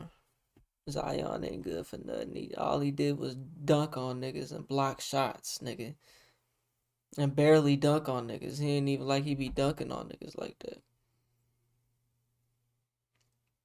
Nigga's a 300-pound school bus. Prison bus, nigga. You know what I'm saying? Like, the come world wants, and he's willing to give the world what it wants. And so as men, that's what we have to do. It's what we are called to do. We are called to give the world what it wants as men, because typically that's how society grows. And once we're able to give the world what it wants, the world gives us what we want. Women, many of them, not all of them, in my honest opinion, believe that the world should give them what they want, and they focus about what they should get. This is kind of why you see a lady that may have 3 or 4 kids, about 4 different dudes, and I deserve this and I deserve that, and what somebody must do, what somebody must serve me, somebody must do this and that. Anybody can feel however they want. And if you have a girlfriend or a wife or somebody who's left you recently and you're going through those problems, it's understandable. But the key is this: that lady or that woman, if she is selfish, you don't have to worry about her meeting a better guy. She won't. Even if she does meet a better guy, he won't be there for long, because she's not gonna grow. She'll still be dating the same type of dudes for a same amount of time, and then you'll just continue to get better, and then you'll put yourself in a position to meet the for the same reason, though. For the same reason. She's gonna keep dating different guys for the same reason and never get it. person who wants At some point, it's just like, as a woman, what they say, the definition of insanity is to keep doing something that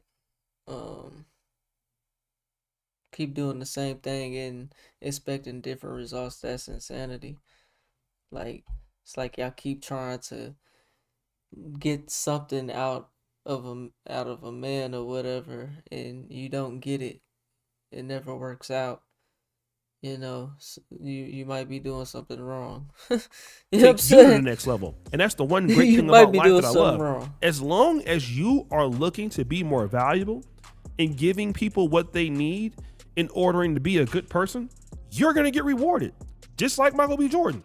It might be twice the work and it might be twice as hard, but you're going to get it. Instead of sitting back thinking that somebody owes you something when they don't. And I wonder how Lori Harvey feels now, but she's sitting up making TikTok videos about how to do a makeup tutorial when Michael B. Jordan is trending all across the world without her by his side, winning an Oscar. So guys, what do you think? It's your boy Ocean Tragic, Jackson. man. Back at it again. That's tragic, bro. And she don't even know, man. She's in a great field, bro. That's how you know she just don't got no talent or nothing, bro. Like, the only thing she is looks good, bro. Like, does she even talk on podcasts or anything? Like, bro, her dad is Steve Harvey. That nigga's an actor, comedian, fucking all type of shit, bro. Michael B. Jordan is a fucking director, actor. You know what I'm saying? She could do music. She could be an actor. She could be a model. I mean, she did a little Playboy shit as we seen, but she ain't really doing all that. You know what I'm saying? She ain't got to, though, at the same time. You know what I'm saying? She come from a spoiled life. Her dad gotta have like 100 M. She gotta have something put up. You know what I'm saying?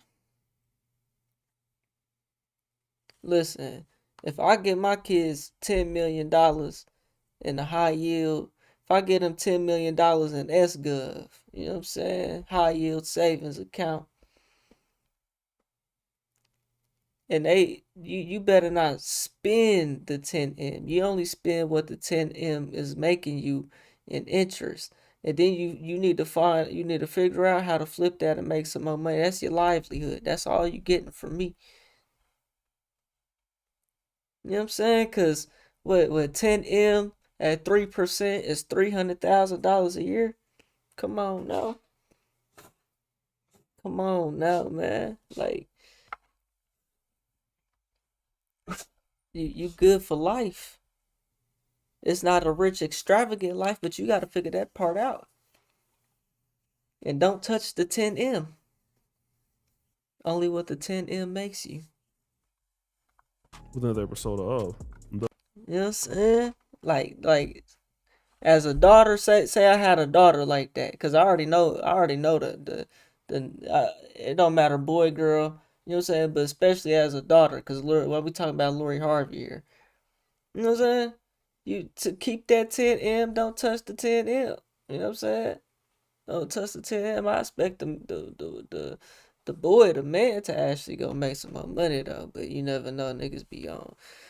Look at all these niggas' sons and shit, Jaden Smiths and weirdos and shit. Niggas be on drugs and all type of shit. You never know what might happen. Niggas easily blow that. Like shit, I got 10 million. Don't even understand. That's why you gotta teach them about compound interest and all that shit, man. You know what I'm saying?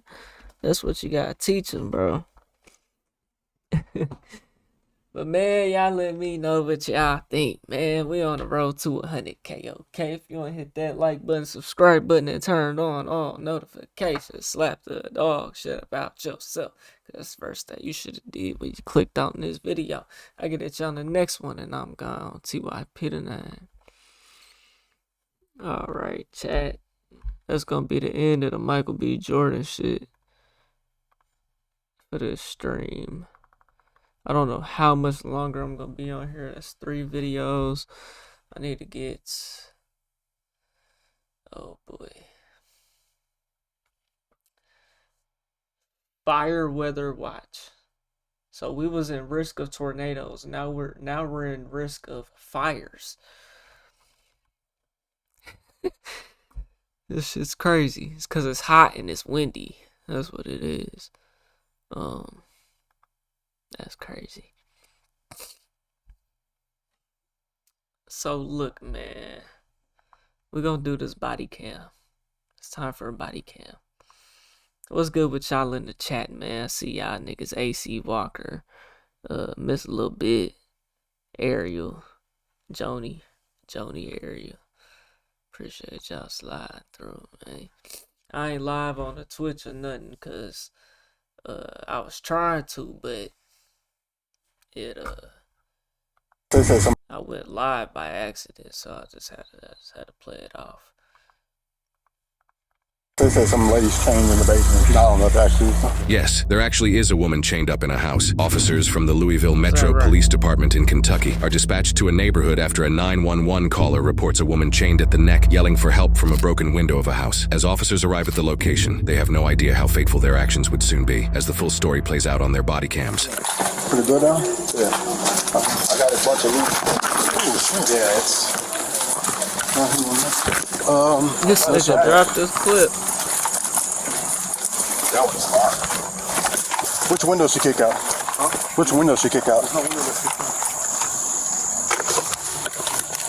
Hang on 1 second. Which window she at? Where?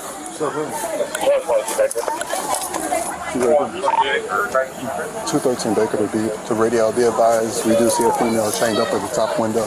We're trying to make entry, but there's something barricading the door.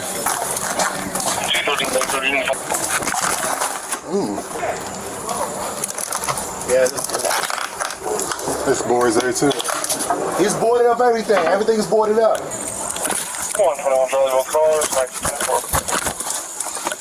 Hold the back and you want to hold the back of the front? I'll hold the back. Yeah, fire's on the way. There's a ladder on the side.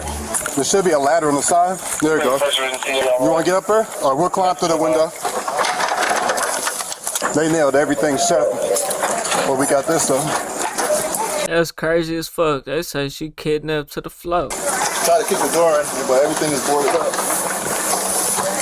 You want to go first? Like this. Is anybody else in there? He did what?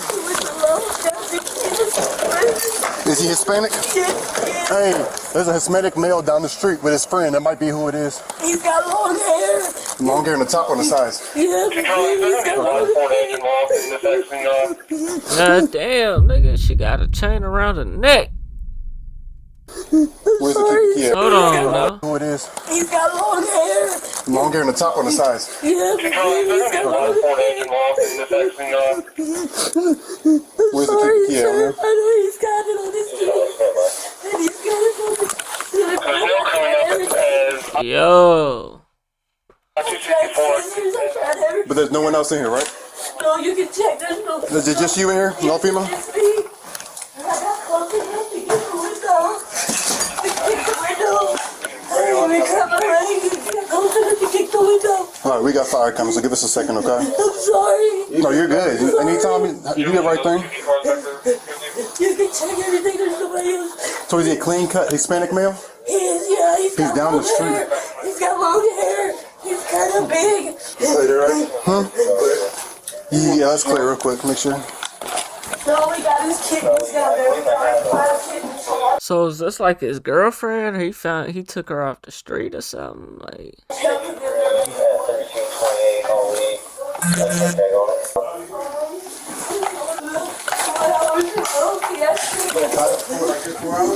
Here we go.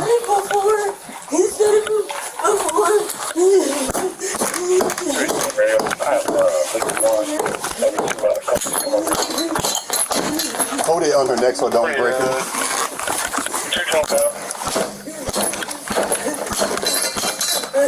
Nigga.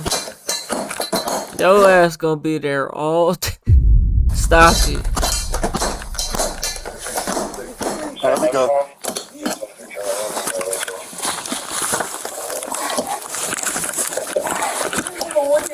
Bro, this nigga got this shit on the stud too. This nigga, man, this nigga is dangerous, man.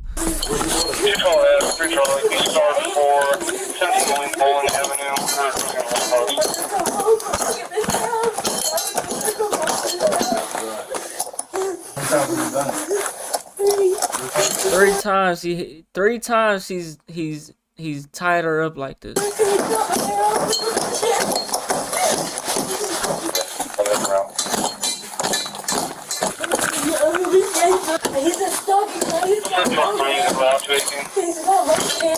Does he have any firearms?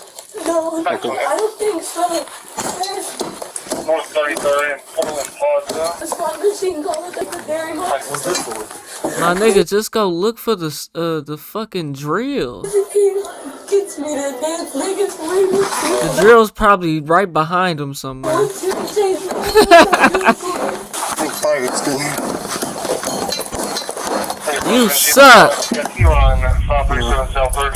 we go. You got it? You want to try to make exit through the front? He's got the side door locked. You have to get in and get out. Can you get out? Yeah, I don't have a key to get out. You have to have a key to get in and out. 213, Baker. We got her in chain. We're going to try to come out from the front. The front door is well, you can't open it. The door's he's got it locked. Oh, he screwed it in. He's got a screwdriver in this other room. It's locked. In the kitchen to the left. Nobody's in the basement, I feel like this might be his girlfriend or something. Nobody's here. 3 Baker, are you on the other side of the front door? 10-4. This room is locked. He won't never let me in there. You have to have a key to get in. Hey, I got fire out here. It looks like they got the front door and all the doors down there nailed shut. You're fine. We're here now, okay? We're gonna get you out of here. Don't say sorry for nothing.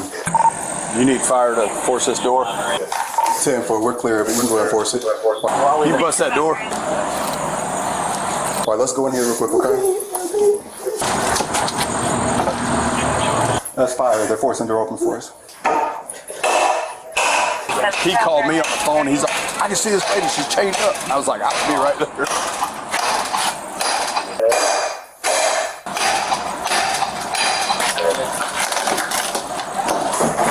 Watch the mirror. Okay, come on out. Hey, did y'all clear the house? Yeah, we cleared it. The only thing locked still is the basement door right here. She said nobody else is in here. And the last door right there, he keeps locking. Hey, Granny, grab the bowl cutters. Who did this? Yeah, her boyfriend. I already knew it. Cause she know a lot about what's going on in the house. This is locked. He never let me go in there. The way she was saying something about the front door. You know what I'm saying? No, he don't have no guns. I knew this had to be the boyfriend or something. That's crazy, man. That's crazy, bro. Are you hurt? You need EMS or anything? No, I just want out of here. Okay. You want to sit out here on the porch? Okay. Man, cut that fucking chain off her neck, man. You do like a little blockade so everybody's not getting videos of her. Just block her for about a year. I don't want everybody to see her. How long you had that around your neck? 4 hours, maybe 5. We have a one-year-old daughter together. Where's she at? My aunt has custody of her. Okay. And that's why he's always fighting with me. Because they wouldn't let her come home to this house. He said, you're not going nowhere this time. He said, you're going to do it nicely or we're going to do it the hard way. When he left, I tried getting it off the floor. I got close enough to the window. I broke the window and yelled at the neighbors. Just hold really still real fast. You want to go like 30 feet? Yeah, that's where that nigga fucked up, man.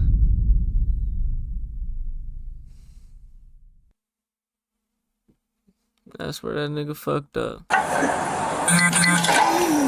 Might be easier to cut the link on the chain. What kind of car does he drive? He don't have a car. He was with his friends, but I don't know. They picked him up in the back to take something back to Lowe's. What's his name? Moses. Moses? Last name May. He's a stocky guy. He's got 2 tattoos of his daughter and son's name on his chest and a Scorpio right here on his arm. He's got hair like down to his shoulders. How long y'all been together? We've been together for 3-4 years. Y'all have kids together?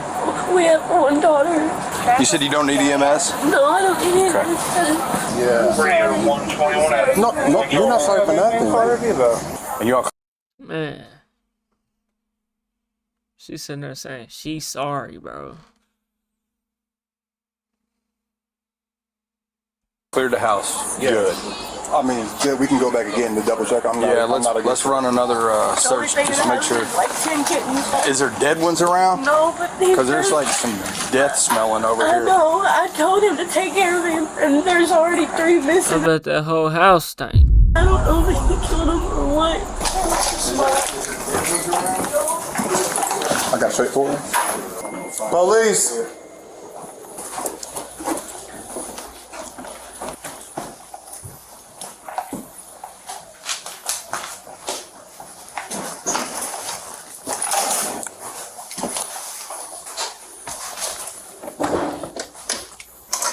I'm wondering why all these are nailed shut. Yeah, a lot of these doors are nailed shut. We really can't do nothing with it. Do you have a gun or anything? Any kind of weapon? A knife? He always has either an axe or a machete. He cut my hair with a machete. With a When did he do machete? that? The 3 nights ago, that's why I left him in the first place. It was all the way down here. Oh, damn. Yeah, that nigga's. Yeah, that's where that nigga fucked up. Chained her ass too close to the window, bruh. Didn't board that window up. Left the house. She busted the window up and yelled. Neighbors see her. Boom, police. Man, this nigga was probably gonna kill her, bro, at some point. This nigga chopped her hair off with a machete, bro. That's crazy, man. That's crazy, man. And she's sitting there saying she's sorry to the police, man.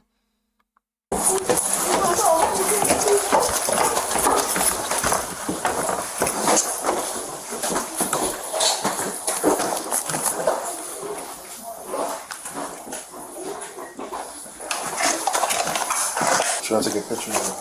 Yeah, on the floor or whatever.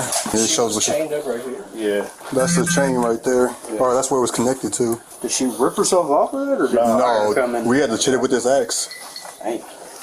I guess that's the window she broke out. Yeah. Good for her. It makes you wonder, like downstairs though. Hopefully no one else is in here. Did you want a water? Yeah, I'll be right back, okay? So the only rooms we couldn't clear is he has a room upstairs, a door nailed shut. He's got a basement door nailed shut, and he's got a back room door nailed shut also. I don't know why he had all these rooms nailed shut. No tattoos on his face, but he's got one. It's a Scorpio right here. Yeah, she's doing okay. We can go ahead and leave everything like it is. It's a crime scene right now. So What do you mean it's a crime scene? But do you live here? No, I live at the corner. I mean, no, she's obviously- of it staying with me.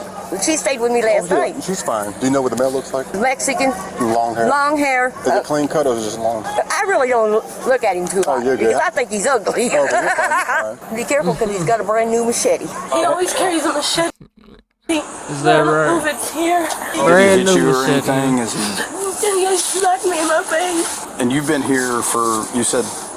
3 years. Yeah, but you said you left. Yeah, I left a couple days ago when he cut my hair off. When did you come back? I come back because I seen him riding today. Today? You came back today? Yeah, I seen him riding his bike and he stopped me. He was like, will you please just come clean up the rooms and I'll pay you. I was like, okay, but I don't want to fight. Okay. He was like, I promise I'm not going to hurt you. I said, okay. As soon as Man, what? And he gonna pay her to clean up the room? No, leave him alone.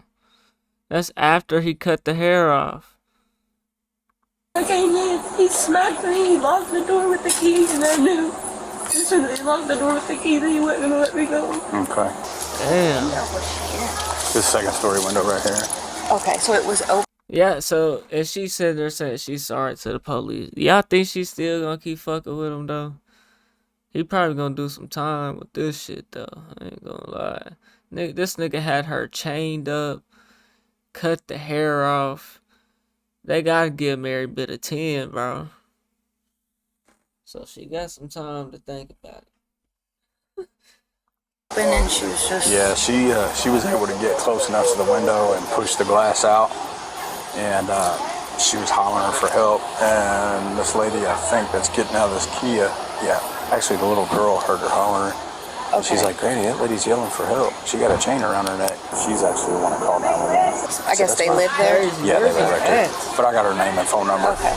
After 2 days of round-the-clock covert surveillance, detectives radio to patrol officers that the suspect has returned to the house. I just feel like this is like where I'm from or something. It's not though. When patrol officers pull up to the location and find a red truck with 2 men inside, with one of them matching the description of the suspect. What's your location? I'll go talk to you. Hold on. You give my location? Yeah. 1790. Let me talk to you, man. And they go straight to the black man first. They said he was fucking Mexican. Grab the other guy too. Hey, Go to the other guy, man. Put your hand on top of your head, boss. We just talk. All right, stand by. We have to go. Two went to the black guy first. He just completely ignored the suspect with the Mexican with the long hair. Stop. What are y'all doing? You're just being detained right now. Detained for what? You're just being detained, all right? Not under arrest. Any weapons on you, boss? We just thought we're going man. Louisville, this Kentucky. 219-1541. All right, that's fine. It looked like shit. All this shit, I guess Midwest, down south, all this shit be looking the same. Hang out, all right? Okay. Sit on the wingback. The houses. Was it your talk today, sir? Is it me that you talked to? Yeah. I'm gonna say no, because I don't. Okay. He gave me his card and I go look for him and talk to him and tell him to turn himself in and he called him and talk to him. And he promised to go Monday to turn himself in. So what is all this harassment for? It's not harassment. It's called doing our job. You're being detained right now, and as soon as this is all figured out, if you're not in any kind of trouble, the handcuffs will be taken off. You're not being harassed. Okay, but that's not nice. I don't like it. Sit down. What? Okay, hold on. All right, who is that? Jonah. Who's Jonah? The girl that was held hostage. Okay. Hey, Jonah, how are you? This is Austin No, Clemens. you're not on speaker, baby, so you gotta hold up. Jonah, can you describe the suspect for me real quick? All right, is he Hispanic? Yeah, that's him. That's the suspect? That's him. I know him. I've All seen right, him. we'll give you a call here shortly, Jonah. That's him. All right, boss. What's your last name? Moses Moses. Your first name is Moses? Moses. Spell that. M-O-E-S-E-S. M-O-E-S-E-S? No. I mean. It's just you and your girlfriend that live there? Yes, you know, I think we can get Girlfriend in there? Nigga don't even know how to spell his own name. What's the drama thing? Drama thing, what do you mean? Like for the KGT, but that was not like really happy. Just because she not get what she want for money. This is You're saying that what she's telling the police. Yeah, it's not drama. Yeah, it's drama. Yeah, it's not for real. Is that right, good brother? How else she end up chained up around her neck, nigga? Free to go. Alright, you have to train me up on that, brother. Back to the academy for this guy. Upside down. We just started heading over here to see if we can find him. That's the window that she broke out. I don't think it was just her neck. I think he had her like a chain around her neck and a chain down the ground, like a fighting dog almost. The suspect was identified as 36-year-old Moises May. After obtaining a search warrant, officers were able to fully clear the house and confirm there were no other human victims inside. However, while clearing the house, police noticed that the entire house was essentially a makeshift confinement area. There was a significant amount of work that was done to the entire house, including barricaded doors that were screwed in, boarded up and bolted windows, and a front door that used a double-cylinder deadbolt, meaning it required a key from both sides, and it was later confirmed that Moises had the one in A double-cylinder deadbolt, a key from both sides, nigga. Yeah, this nigga's crazy, man. Lock him up for 20-something years, bro. and only key. The chain used on the victim was also attached to the floor with heavy-duty hardware, rather than just wrapped around something. These details suggest that there was some planning involved to Man, that nigga had that shit fucking strapped down to the stud, nigga. The incident, which is important in determining premeditation. After his arrest, Moises told police that the victim, Jonah, actually chained herself up because she couldn't stop cheating on him. Jonah told police that Man, stop it. Moises threatened to Man, stop it. This nigga said she wouldn't stop cheating on him, so she chained her own self up. kill her if she left. It just took off with the key, huh? What she do? Throw it out the door? Throw it out the window, and you wouldn't picked it up and kept it for yourself. Didn't untie her and didn't leave it to where she can at least keep throwing it and just stop it, man. Just stop it. Him or went to police, and that he continuously threatened and assaulted her to keep control over her. An interview right after Jonah was rescued shows her immediate response to the situation. He made me strip naked, and he put a chain around my neck, and then he called his friend. He said, I gotta go take this equipment back to Lowe's. When I come back, I'm gonna kill you. It's hard when you think you know somebody and you don't. I just wanted to see him get in jail. And they have a 1-year-old baby that the police, that CPS took away from them, right? Because they wouldn't let them live in that house. That's crazy. That should have been your sign to not live there either. Like, what? So your aunt, your niece or somebody got custody? Man, that's just trash. You know what I'm saying? She playing her part too in the fuckery. It's not act like she not though, but you know, that's not justifying his actions at all. I'm just saying she got her part in the fuckery too though. You know what I'm saying? To get her in this type of situation with this nigga. You could have been gone. You know what I'm saying? Shit, he cut your hair off with a machete and he talking about he gonna pay you to go clean up in that dirty ass house. Like, come on, man. What cleaning up, even on healthy terms, what cleaning up was y'all doing around that motherfucker? Y'all wasn't cleaning up nothing. Stop it. Stop it. What did you go back over there for? Hey, I'm just keeping it 100, dog. Like, I want my daughter to be okay. Moises was initially charged with felony kidnapping, felony intimidating a participant in the legal process, felony first-degree wanton endangerment, assault, terroristic threatening, and harassment with physical contact. He would later have extremely serious charges added, however, as Jonah went on to tell investigators that Moises forced and coerced her to engage in commercial sex acts with other men. She said, "Oh, shit. Quit telling, nigga. God damn. Yeah, that's why that nigga really had her chained up, though. He thought he was pimping something, though.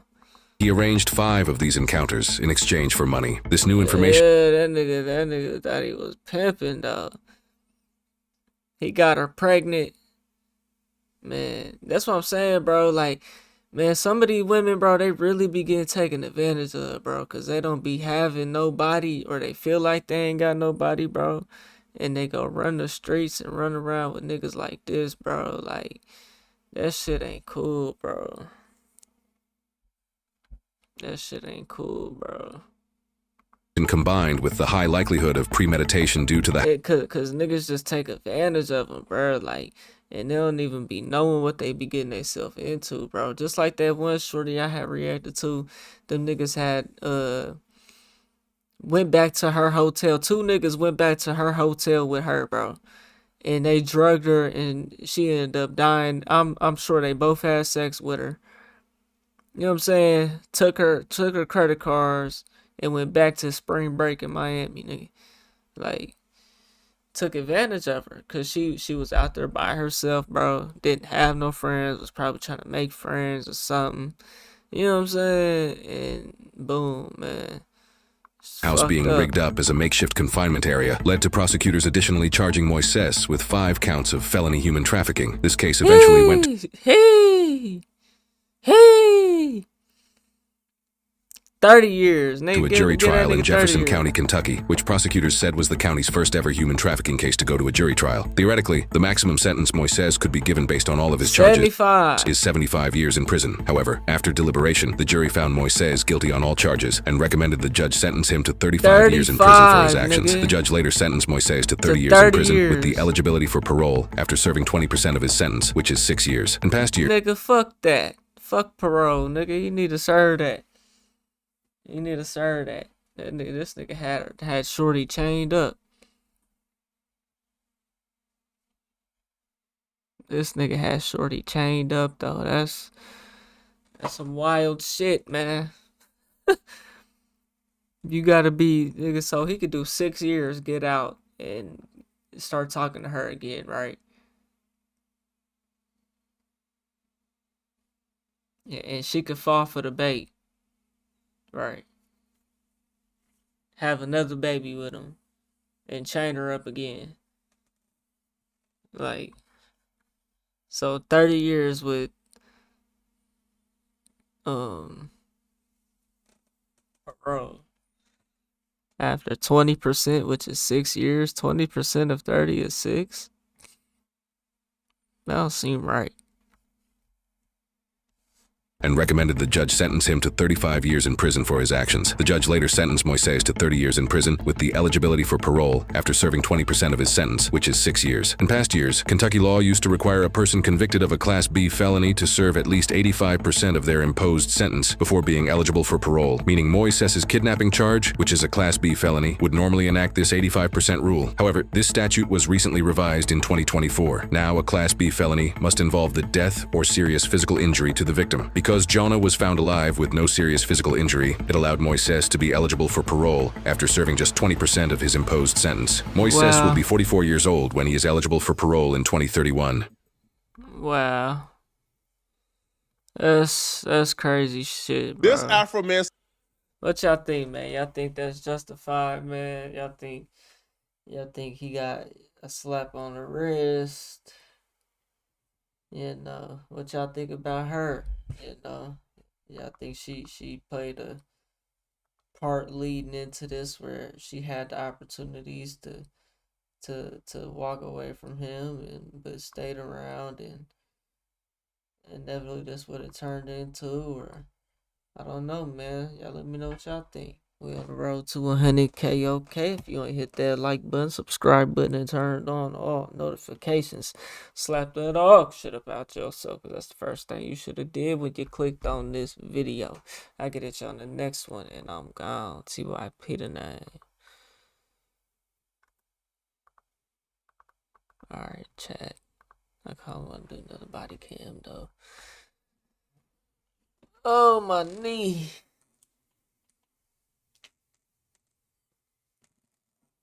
I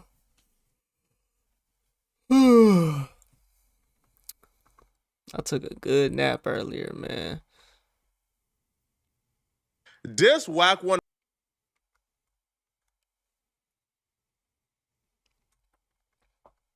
And I'm still tired.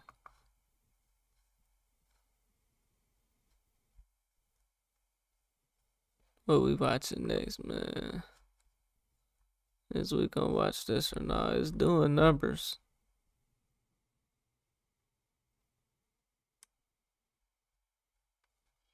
I guess we'll watch it, man. 100. This whack 100 Aiden Ross and Blueface drama is literally insane. It has taken a turn I don't think anybody expected. Whack 100 went live this morning and accused Aiden Ross of some pretty serious things. Aiden Ross went live and accused Blueface of some pretty serious things. There's a lot to cover here, but let's start from the very beginning. Aiden Ross does these boxing events called Brand Risk. He obviously, right, came to an agreement with Blueface to fight on brand risk. Blueface was fighting one of Aiden Ross's good friends, Chibu. Like, Chibu started off as like a Aiden Ross stream extra. They grew a relationship. Brand risk started. Chibu has been boxing on brand risk ever since. Now, after the fight, though, because Blueface lost, after the fight, Blueface said this, and this is the moment that started everything. But that's one thing I need to react to is that Blueface fight. We're going to do that after this. I forgot all about that. Hey, shout out to Brand Risk. Shout out to Brand Risk. And Blue, if you do get back on Brand Risk, do you want a rematch or who do you want to fight? I probably won't get back on Brand Risk because you tampering with the bets. Never that. Never that. I don't know what he's talking about. He tampering with the bets. Chibu! Aiden Ross played it off really cool in a moment, but Aiden was pissed. Aiden was enraged, upset about this. I know this based on the conversations behind the scenes. Aiden Ross were pissed. Rainbet, who are the sponsors for the event, you know, they're everywhere on the event. They are a gambling company, all right? So when you have somebody accusing the host of the... Bro, them Rainbet ads are so ass, bro. Niggas be putting that shit in everything, bro. Like... Stop promoting that shit. Event of fudging bets. Well, like, that company can only exist if people have faith that the company is on the up and up and everything is legit and fair. So they took it very seriously too, and they began to force Aiden Ross to try to get Blueface to offer up a retractment. Blueface refused to. And the reason why Blueface even felt like, you know, the bets were being fudged by Aiden Ross, because Blueface felt like he won the fight. Blueface felt like he won the fight at least 4-2. I also scored the fight 4-2, but I understood why Chibu would be granted a W because Chibu was the aggressor all night. Chibu was the one pushing forward. Blueface kept him off him with the jab, but Chibu was aggressive. Chibu at some point had Blueface out the ring. I've been seeing a lot of people say Blueface actually won the fight, but the highlights don't add up. That's why we're going to have to watch it and judge for myself. So I could understand why Chibu would be given the victory. I had Blueface 4-2. But so Blueface was already pissed because he felt like he won the fight, and he felt like the only reason why he lost the fight is because Aiden Ross, who is throwing the event, who is the owner of the event, had bets on Chibu. So what does that mean? So they was using Rainbet? What is that, a prediction market or something? So they was manipulating with that, and that was like who won the fight, basically? Like the people kind of decided that. That's actually a clever way to do that, but this shit was tampered with. They rug pulled it like a crypto coin. Is that what I'm hearing? The event, who is the owner of the event, had bets on Chibu. Now let me tell you what Blueface is talking about. This is what made Blueface believe this. Let's take a listen to this. It's like 180 right now. Let's bet 180,000. I got Chibu. You got Blueface tonight. Because I know you got to go with Blue and I got to go with Chibu. 180,000? Yes. You know you got that new steak deal. You could do it. You know I don't be with you know. DD, when are we going to see another fighter from your community? I want to see. Hold on. It's like 180 right now. Let's bet 180,000. I got Chibu. You got Blueface tonight. Because I know you got to go with Blue and I got to go with Chibu. 180,000? Yes. You know you got that new steak deal. You could do it. Now, Aiden said, let's bet 180,000. He putting it on Chibu. That's Blueface's opponent. Blueface, we ain't gonna talk about the 20 grand he bet academics. We ain't gonna talk about that. Now, let's go back to Adam's fight. Let's see what we got going on here. Chibu, no. He said no, right? No. Adam, can you please tell the brother if he believe in you, then put something up? I can't bet. I can't bet on my own promotions. I'll get arrested. You see what's happening to all these NBA players, NFL, MLB players, bro. I can't do that. I don't want to get that. Y'all be having some good excuses, man. I do, yeah. Y'all. Aiden said in January on Adam's fight, he can't bet. I don't know if the fight is rigged. I don't. Now, I had the fight scored at 4-2. The person that Aiden Ross bet 20,000 with academics, he had the fight scored at 4-2. A lot of other people did, but it's not.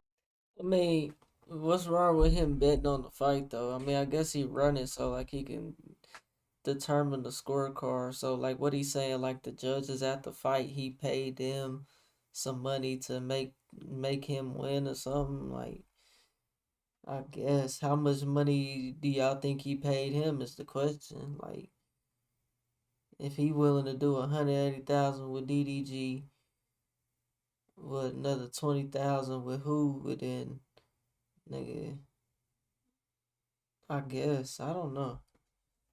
It's hard to really rig a fight though. Like you know, you know. Because what if somebody just starts whooping the other person's ass and there's nothing you can do about it? Then it's like, okay, you kind of have to let that person win, you know? Unless you're like sitting there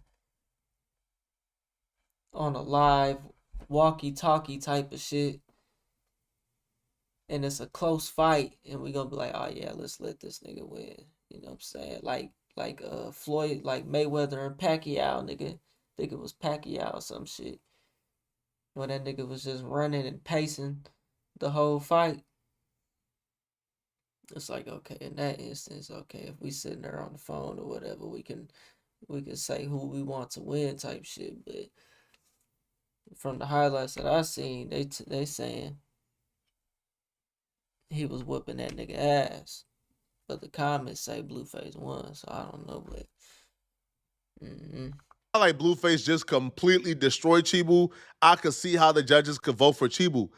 But, you know, it does look kind of crazy when you are betting on fights before the actual fight and you're the person who has put the event on. You feel me? Like you are the owner of the event. You should be more responsible than that, you know? Now, I mean, I agree with that. I mean, you post a bet before the fight. You know what I'm saying? That's the only purpose for real. But like, yeah, as the owner of the fight, bro, what do you need to bet on the fight for, bro? That's like not your space to be doing that. I mean, who's to say you can't do it though? But like, I don't think it's a good look. Aiden Ross, when Blueface did this, was really upset. He was very upset at Blueface. And he's even more upset, right? Because Rain Bet is on his behind. So Aiden Ross went publicly after trying to pressure Blueface to apologize and retract the statements behind the scenes. Aiden Ross finally went public to alert Blueface that he's not getting paid at all. Regarding and addressing Blueface. Well, again, Blue, I know you're upset you lost. I understand. And I give you your props for getting in the ring. And it was very tough to get you an opponent. But again, for you to shit on and say it's rigged because it had money up and whatnot. Bro, I bet $10,000 with academics. I'm not sitting here betting on RainBet. I bet, 20 bands with Ac and whatnot. I have no control. I have no control over what happened. And Blue, to be honest with you, bro, there was a moment where you got chopped in the corner and you almost got, the ref almost went like this and TKO'd it because you weren't. So, hold on, let me see some Rain. Yeah, they broke out in a bitch, yeah. Yeah, they broke out in a bitch, yeah. Rain Bet. Rain Bet's an app, so I don't know if they got a website version. I'm just trying to see, like, so that was like what the determining factor of who won the fight was Rain Bet or some shit, or is that wrong? And for everybody online trying to shit on Chibu, saying Chibu's 70 pounds higher than him, he accepted the fight. These fighters know their terms. And Blue said, if it's not 6 rounds, I'm not fighting. And they fought at 6 rounds. Chibu gave him the 6 rounds. If it was 3, it wouldn't have happened. Judges make bad calls or good calls every fight. Okay? If you think Blueface won this fight, some of you guys thought AP the Fighter lost the last fight. I have no say. Jordan has no say. Nobody on my team has no say. There's no cheating. The judges make There's actual contractual obligations that he didn't follow, so he breached. He was supposed to wear a Rain Batch patch on his shorts. He didn't. And he's going to have to pay $100,000 for that. Like, he can't speak about anything, money, how much he got paid or whatnot. And we asked him to retract his statements. And he didn't. We gave him some time. We didn't want to do it. Now we're going to do it. So, yeah, we tried. We tried working with him and Whack, and they weren't really it. And they didn't want to work with us. So, sucks. But, yeah, we tried. I literally wanted to pay him. This is some nasty work. This is nasty stuff, man. If you want to sue Blueface for defamation, you do that. But that man don't put his life on the line and come and fight for you, and then you don't pay him, right? Trying to use technicalities. So the rain bat shorts was not an issue. If it was an issue, y'all would have stopped him and had him put on rain bat shorts or have a path for him to put it on. You would have done that if that was the thing, but you didn't. Right? So they try not to pay Blueface because he didn't wear a rain bed patch. And they saying that he rigged the fight. That's tough. Like you didn't, no, like you let him go out and fight. Y'all seen him when he got to the building. Y'all seen what he had on, but y'all didn't care about the patch, right? Like, you know, like it wasn't a thought. It didn't become a thought until y'all were looking for ways not to pay him because he exposed you. He called you out. And that's that unprofessionalism in this space, bro. This shit is still bootleg, bro. Even Mr. B shit bootleg, man. You know what I'm saying? This is not a real deal professional industry like that, bro. You know? Brand risk is not a real boxing league like that. You know? Does that count as that doesn't count as professional fights? I don't believe. You know what I'm saying? Like, that's like a creator type of shit, bro. That's nasty stuff, right? It was even more nasty. So the Gypsy Crusader, he didn't breach a contract, right? He didn't breach any of the contract, right? When he did a Nazi salute in the ring, that wasn't a breach of the contract, but Blueface calling you out was. This is just an attempt to squeeze Blueface to get him to rain best short. So that nigga threw up a whole Nazi. To come out and apologize to Aiden Ross. This is Aiden Ross trying to throw some muscle around, and it's nasty and it's disgusting from my perspective, bro. In terms of Blueface saying how much he made, he didn't. Blueface was very careful with his words. Blueface never gave an exact amount. He said he made over a particular amount. He never told the exact amount how much he made. We can say what we want now, Chad, but we're just gonna go back and watch the punch ratio. I'll definitely never fight on brand risk again. Just based on Adam's business skills. Oh, Aiden, my bad. Aiden already been telling them, bro, these fucking judges suck game out. It's not. Boxing is the sport comes with losses.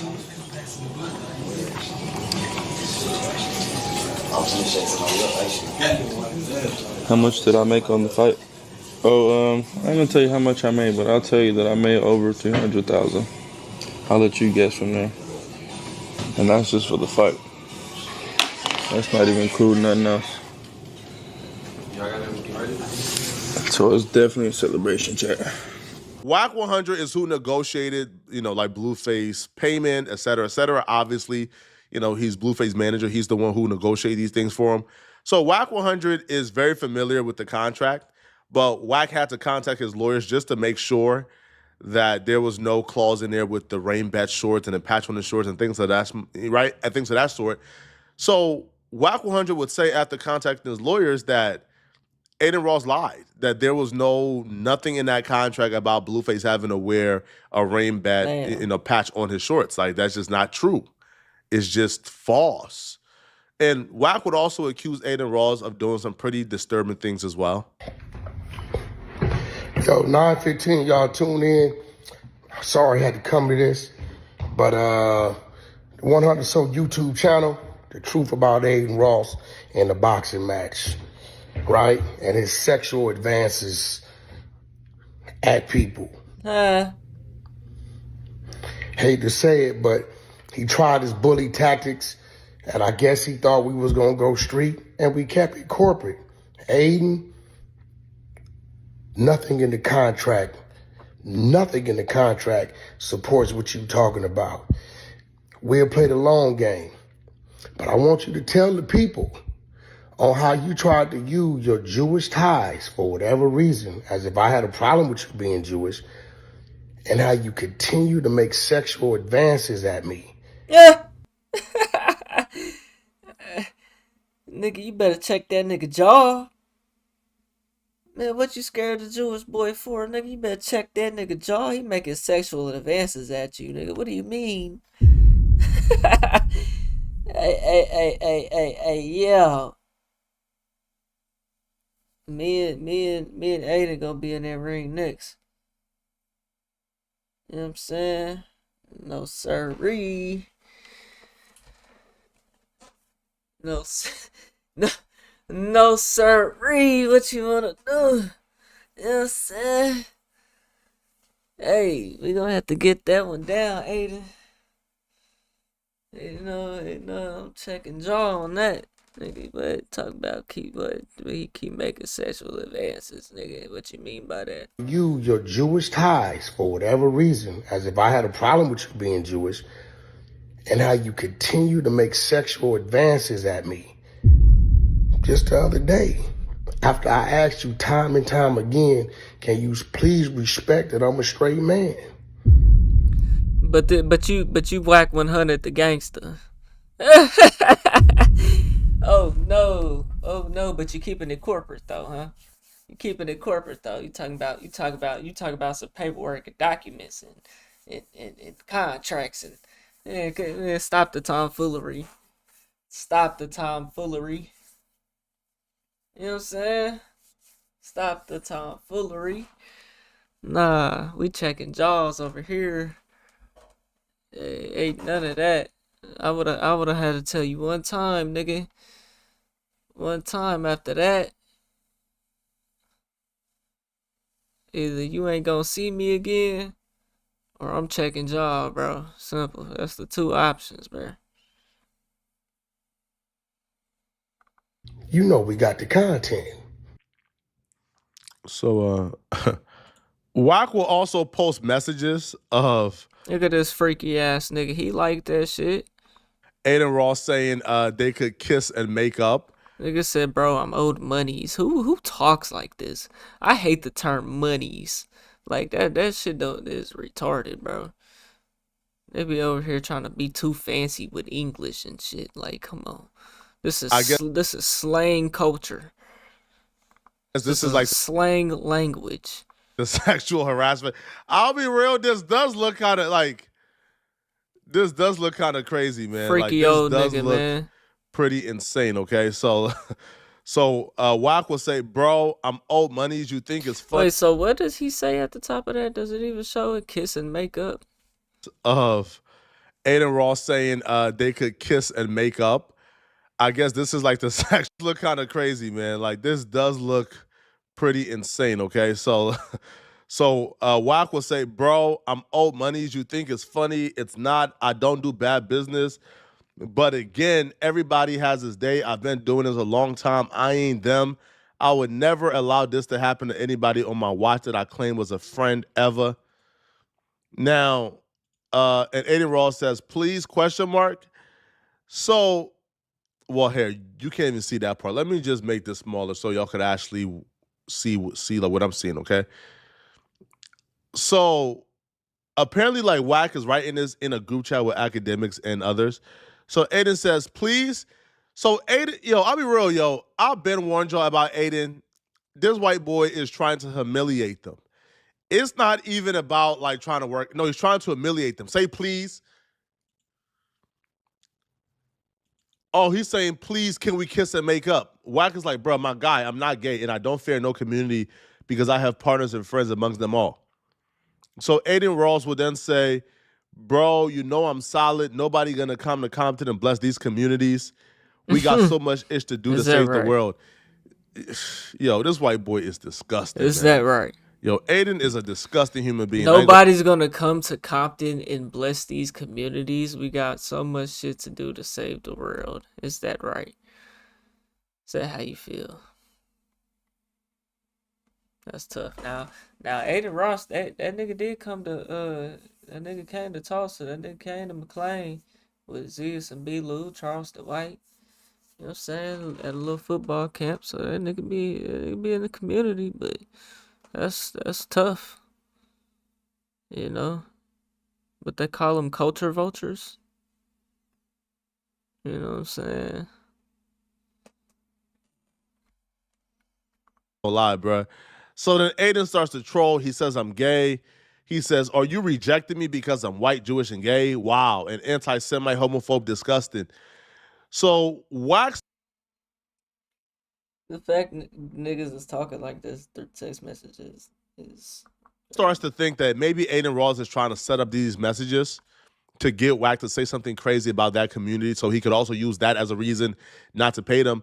So Wack says, "No, I said I'm not gay. You keep saying we should kiss. I'm letting you know as a straight man, I'm not gay. I don't kiss men."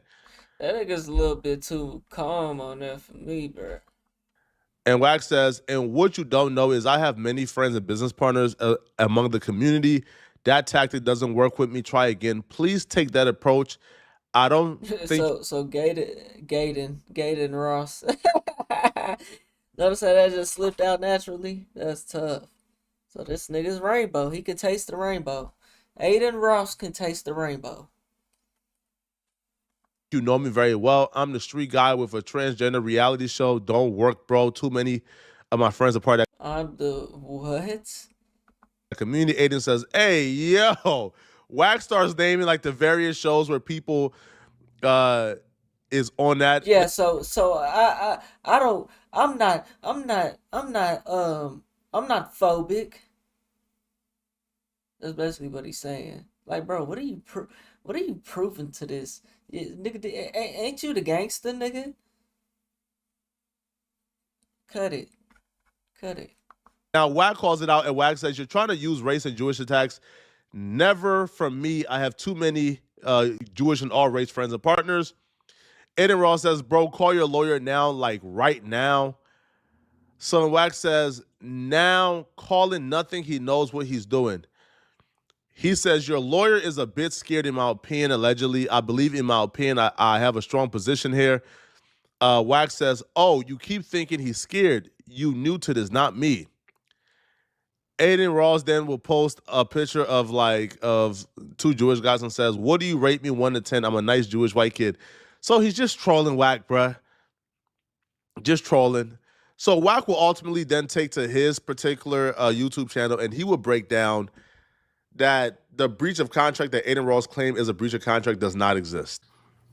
And what Aiden said about Doechii and what Blueface said about Aiden. You guys tell me if you heard Blueface ever say rain bet or brand risk, and if all he did was isolate it to Aiden as his opinion.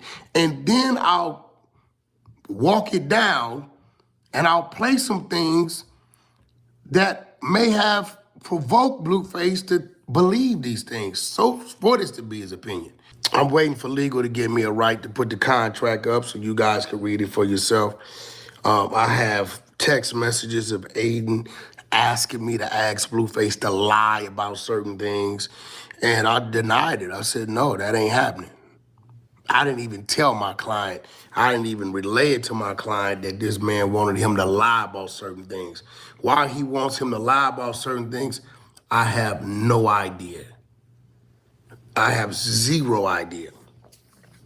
But for whatever reason, you know, he wanted him to give an apology and say.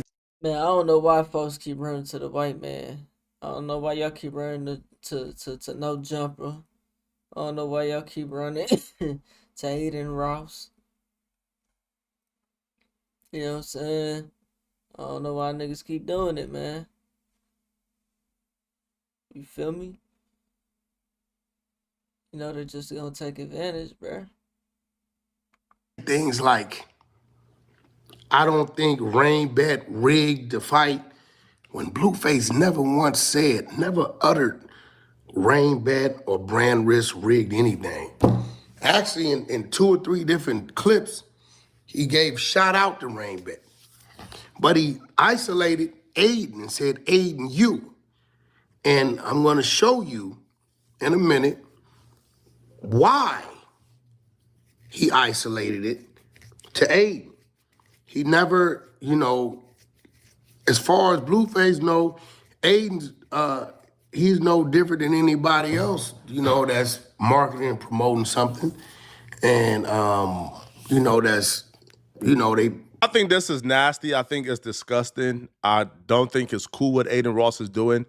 If you're not breaching the contract of a dude who did a Nazi salute in the middle of a ring after a fight and you paid him all his money the following day, then it's nasty what you're doing to Blueface. But let me... Right. And then you can't bet on Adam fight, but you can bet on this fight, though. Know in the comment section, what do you guys think? Do y'all think this is fair? Do y'all think this is not fair? And if you're still watching this video and you want to watch another good video, then click on this video. Yeah, man, that's tough right there, man. Y'all let me know what y'all think, though. I'm finna go watch the fight. I'm gonna react to it right now, man. Y'all let me know what y'all think. We on the road to 100K, okay? If you want to hit that like button, subscribe button, and turn on all notifications, slap the dog shit about yourself, because that's the first thing you should have did when you clicked on this video. I can get you on the next one, and I'm gone. TYP the 9. Alright, chat. We gonna watch the actual fight, because I didn't ever see it. I want the full fight. Yeah, they broke out in a beach, yeah. 22 minutes.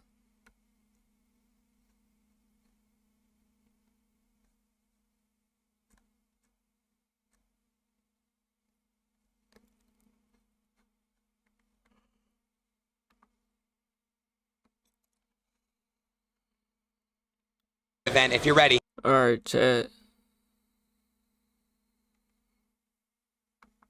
If we gonna watch this, y'all gonna have to give me 1 second. We gonna watch it. But y'all gonna give me 1 second.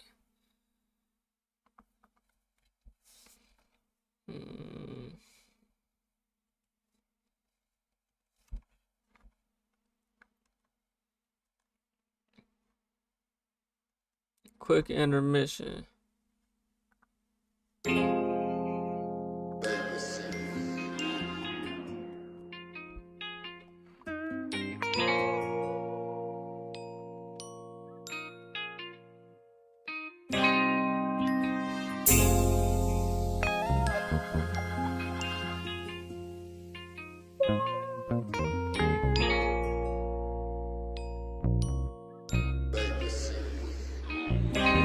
Everything is gravy, yeah, we living good. Played the streets for a minute, now I'm out the hood. This that Pimp C flow, diamonds against that wood. I'm dedicated to this grid and I won't never budge. Everything is gravy, yeah, we living good. Played the streets for a minute, now I'm out the hood. This that Pimp C flow, diamonds against that wood. I'm dedicated to this grid and I won't never budge. I flips down the ass, sicker than a motherfucker. Sophisticated type of player in this motherfucker. I swear these niggas know the name, I'm that motherfucker. No, you can't play me like no lame, cause I ain't no buster. Yeah, it's fucked up in my city, niggas dying right. The type to up a pole before a nigga ever fight. But it wasn't always like that, niggas had their squabbles right. You get caught loafing in these streets, so I'm making home tonight. I like that chain around your neck, go ahead and take it off. Yeah, all I think about is money, cause I'm is a boss. If she don't choose up with the P, then she took a loss. This shit is in me, it ain't on me, you can't scrub it off. If everything is gravy, yeah, we living good. Played the streets for a minute, now I'm out the hood. This that Pimp C flow, diamonds against that wood. I'm dedicated to this grid and I won't never budge. If everything is gravy, yeah, we living good. Played the streets for a minute, now I'm out the hood. This that Pimp C flow, diamonds against that wood. I'm dedicated to this grid and I won't never budge. I keep a bad bitch with me, yeah, she all so sweet. And if I fall out, she gon' pick me back up on my feet. Yeah, that's my type of bitch, one that like to keep it G. I need a house cat, not a bitch that roam the street. Hey, if you funkin' with my niggas, then you funkin' with me. we gon' go to war about it, see who first on the tee. Slowing down on the tree, and I ain't sipping no lean, cause I can't go out like the homie, rest in peace to Pimp C. If you don't know where I'm from the east of the Gee. I ain't never rep the gang, most my homies some B's. Put your bitch on the blade just like I'm a P. All white bricks like I'm out here pushing them keys. If everything is gravy, yeah, we living good. Played the streets for a minute, now I'm out the hood. This that Pimp C flow, diamonds against that wood. I'm dedicated to this grid and I won't never budge. If everything is gravy, yeah, we living good. Alright, chat. Let's get to it. I'm late than a mofo, but we here though. Blueface versus Chibu. Let's see what it hit for. Event, if you're ready, Grand Risk number 13, Blueface for Chibu. 6 2-minute rounds with 16 ounce. Right, let's get to it. Let's get to it. Let's get to it. Let's get to it. Let's get to it. Let's go, Chibu! Turn off that light! Hey, Blueface got that. Blueface ain't no slouch though. Yeah, he's not. Reach on him. Power whack. Yeah. Whack, I know you didn't expect that one. Chibu ain't that ain't nothing. Yes, it is, Whack. Oh, Whack. It's over for you. I ain't gonna lie. Oh, Whack. Oh, Whack. Oh, Whack. Oh, Whack. Oh, Whack. It's over, buddy. Alright then, baby. Appreciate you sliding through with the super chat. Appreciate you. Chibu ain't playing around. Chibu ain't playing Whack. around. It's so over, bud. Chibu got it all on the line, man. Whoa, look at him. Nothing. He's a dirty fighter. No, he's not. Stop. Yes, he is. He fight within the rules, He's a dirty fighter, man. No, stop it. Stop it, Whack. Stop it. Focus. Stay focused. Good body. By Blue. Oh, that was a good setup. Oh, wow. Turn that light! Let's go. There we go. Blue do got set up. And Blue got that. There we go. Let's go, Chibu! I think Chibu is going to go further than him. He looks comfortable. Cardio-wise, yeah. He looks comfortable, man. Blue's going to get tired next round. Watch. The hell you think did them? You think did them blue bandana short thing? He didn't see him put it back. Stay focused. Blue got the setup. Blue does look good right now. I will give you that, Whack. Oh, shit. Oh, he's look good right now. Every time I take my eyes off boxing, nigga, it's always a hit, nigga. Give you that, Whack. Oh, shit. Oh, he dodged it. That nigga looking like, hey, okay now. And I ain't gonna lie, that big nigga is look like he got some stamina now. They got 6 rounds. That's super smart. They say Blueface actually won the fight though. Super smart. Rampage know about that. That's how he whooped a lot of motherfuckers' ass. Oh yeah. I'll witness. Wow. Blues are sitting there talking shit, smiling. There you go. He alert though. Chibu alert. And Rampage, who do you get round? Yeah, there you go, Poppy. Who wins round? Yeah, that's that county That's home close. page That's really close, but I think Blueface. yeah, I think. If Chibu stays calm, Alright, next round. I'm sorry, bro. Feel trained really hard. Go. Yes, There's a lot of people in the field. I appreciate you and love you very much. All you streamers, send me your fighters. Stop fucking around. Yeah, after party at Taboo. There you go, Chibu. Mr. Jones is cracking tonight too as well. We going up first.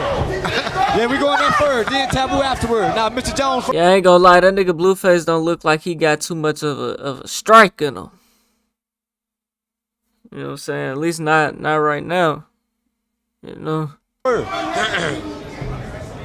Mr. Jones got food? I ain't ate shit today. Me neither. You know, look like he really swinging with no force for real. Big boy over here, that nigga swinging with some force by that. Set him up. Set him up, nephew. Yeah. Here we go, See that weak point. Let's go, Chibu. Cardio wins. Come on, Chibu. If Chibu drop that right in trouble. Oh, shit.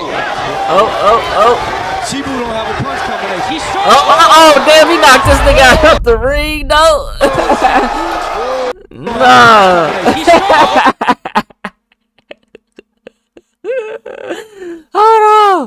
Hold on, now Blueface, that's tough.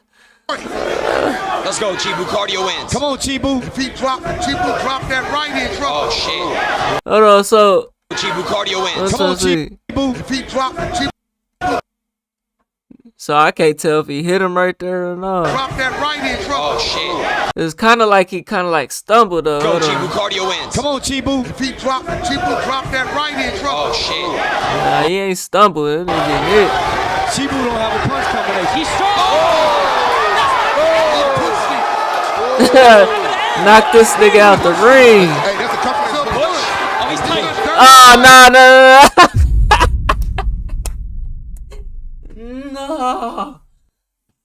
No. My nigga got his ass out. Nah, beat that nigga out his drawers, man. Hey, yo. Hey, that's a couple of push. Oh, he's tight. Okay, his pants fell. His drawers didn't fall though. I'm about to say, nigga. Regardless, but that nigga pants then came down, bro. Fell out the ring, pants down. Look at this nigga face right now. Jesus. Look at a push.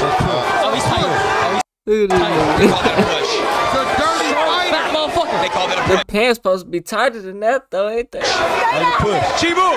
Let's go, Chibu. Come on. Dirty fighter. Hey, that means something. He's a dirty fighter. He's a dirty fighter. No, he's not. He is, for real. He reminds me of Marvin Hagler. Don't push him. He looks pissed. He's doing what he got to do to win, though. I see. They're trying to get in each other's head. Now they're both mad. Yeah, I know. And this is a different game. Oh, shit. It's gotta be good. Stop. I don't think Blueface know how to use his link for real, though. You know what I'm saying? Like, that nigga's just like defense mode. You know what I'm saying? Like, he got the square up, but after the square up, it's like, bro, ain't doing much, though. Oh, shit. It's gotta be good. Stop. It's Blueface. That nigga tired. That nigga tired, too. He's out. Let's go. Oh, shit. That's power. This is Chibu's first time fighting heavyweight, too. So. Make you respect your grip enough. Okay. Get him. And what I was trying to say earlier, just a second ago, was that nigga, whenever he was squaring up, it's like he was trying to get, like, small to his size, nigga. Like, nah, bro, you gotta stay big, nigga. No. Chibu's waiting for that moment. He attacking now. Okay. That was a good counter. That was a great counter. Well, he let him off, though. Yeah, he did.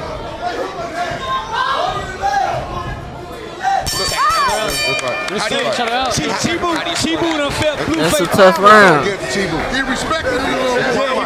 That's a tough round. That's good that Blueface start coming, trying to fight, like trying to attack more. He definitely gonna need that. But falling out that ring ain't good. They keep showing this little snow bunny, boy. They trying. Face. No. You don't get He does that cardio. You know that, Wack. Look at him. He fresh. Look at him. He's ready to go. He's ready, Wack. They're both ready. I'm not gonna lie. No. This what's gonna separate this what's gonna separate it right here. This round. See what I'm saying? That nigga like getting low and shit, bro. Yeah, quick. Yeah, this what's gonna separate it right here. There you go. Oh my That's God. power. He's strong. That's a bad motherfucker. He gonna get knocked out. Chibu gonna get knocked out like that. He gonna get knocked out like that. He gonna get knocked out like that. That's all antics, nigga. Yeah, he gonna get knocked out like that. He's got him getting Wow, he get kind of wild. Damn, He landing that though? Hold on. Nah, he missed it. He's got him getting Wow, he get kind of wild. Damn, he's still talking shit. Is Blue gonna talk shit the whole time, Wack? Whoa. Oh! Okay, that nigga dodging. Blue trying to get him mad. Yeah, he is. Muhammad Blueface. It's gonna work. He got ear issues. He does. Oh God, he does. I've seen it firsthand. Leon, please stop saying that. Hey, okay. Stop saying you seen his energy firsthand, Leon. No, I said anger issues. Stop saying. Yes, sir.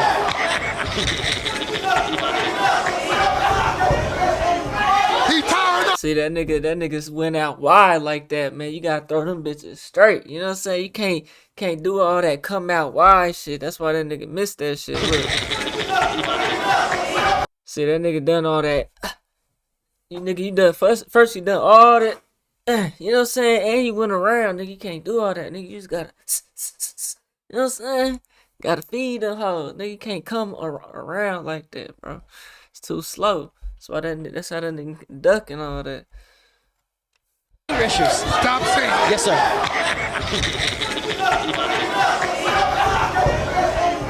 He tired out, nephew. I think Blue looks tired. Right. Blue mouth open. He tired. Yeah, Blue's tired. He ain't breathing through his nose. Come on, Blue. He laying Chibu slip. Dirty shit. See, Blue you put that weight on him. Yeah, he put that weight on. Chibu's smart. He put that weight on his back. Chibu burning too much energy though. Yeah, he is. He ain't gonna gas out. Oh, there you go. Nah, that nigga got stamina. He's throwing him, but he's missing. Big boy got stamina. Barely, bro. Chibu got something inside him. Even if he gets out, he ain't gonna stop. Yeah, I done see ya. Body blowing. I got him winning this fight. Who? Chibu. I got Chibu winning. Hey, when I sparred him, I gave him a few punches. Blueface not throwing enough punches. Why? Let's go. 20 seconds left in the third round, guys. 20 seconds left. Buddy round going. Oh, shit. He's starting to now, though. Yeah, there we go. Work him out. But it ain't over, Chibu. That makes Chibu even more mad. Yeah. Like, that's the problem. You gotta count off this. Well, he's throwing hard punches. Missing him. How do you score this fight? How do you score this fight? It might be 3-0. That's round. That last round, so he up 1. Man, they come on with the snow bunny, man. Come on with the snow bunny, man. Yeah. Let's go. Come on, round 4, guys. Got ass all in the screen. Go to work on it. Round 4, let's go. Let me ask you a question, Wack. Do you think Ruga could have survived longer? No, I think Chibu's a better boxer than Ruga. Okay. He's got more experience. So this Blueface first fight since he been out, right? That's right. His first fight is a heavyweight, Charles. Yeah, I know. Yeah. See, he ain't knocked the kinks off yet. In jail was Blueface fighting? Yeah, but them fights last about 19 seconds. Yeah, he wasn't boxing. Yeah, he was fighting. Yeah. Oh! He dodged that. He got it. No, he got it. Come on, hit him. There's snot coming. Oh! Hold on. 19 seconds. Yeah, he wasn't boxing. Yeah, he was fighting. Yeah. Oh! He died. He must have got hit. He got it. No, he got it. Come on, hit him. There's snot coming out of his fucking nose.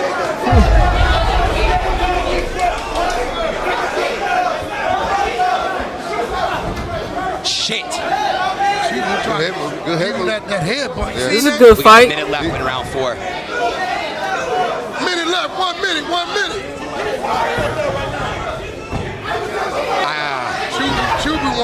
And this is where cardio comes in. Hey.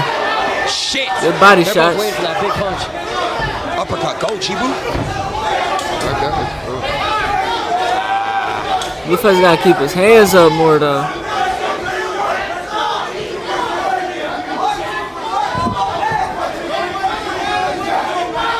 Yeah, Blue is tired. Hey. Man.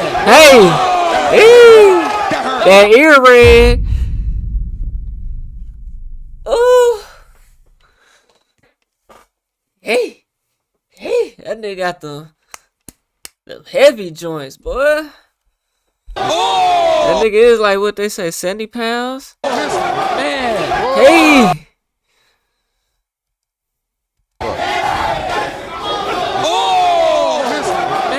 Hey. That ear red. That ear red as fuck.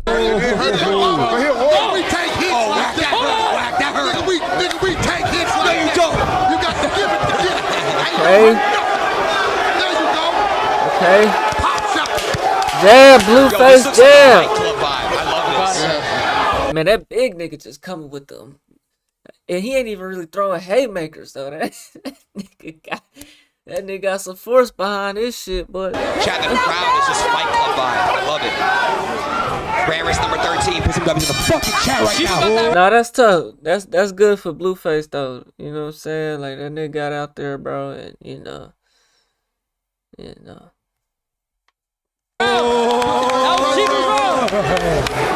Let's go, Chibu.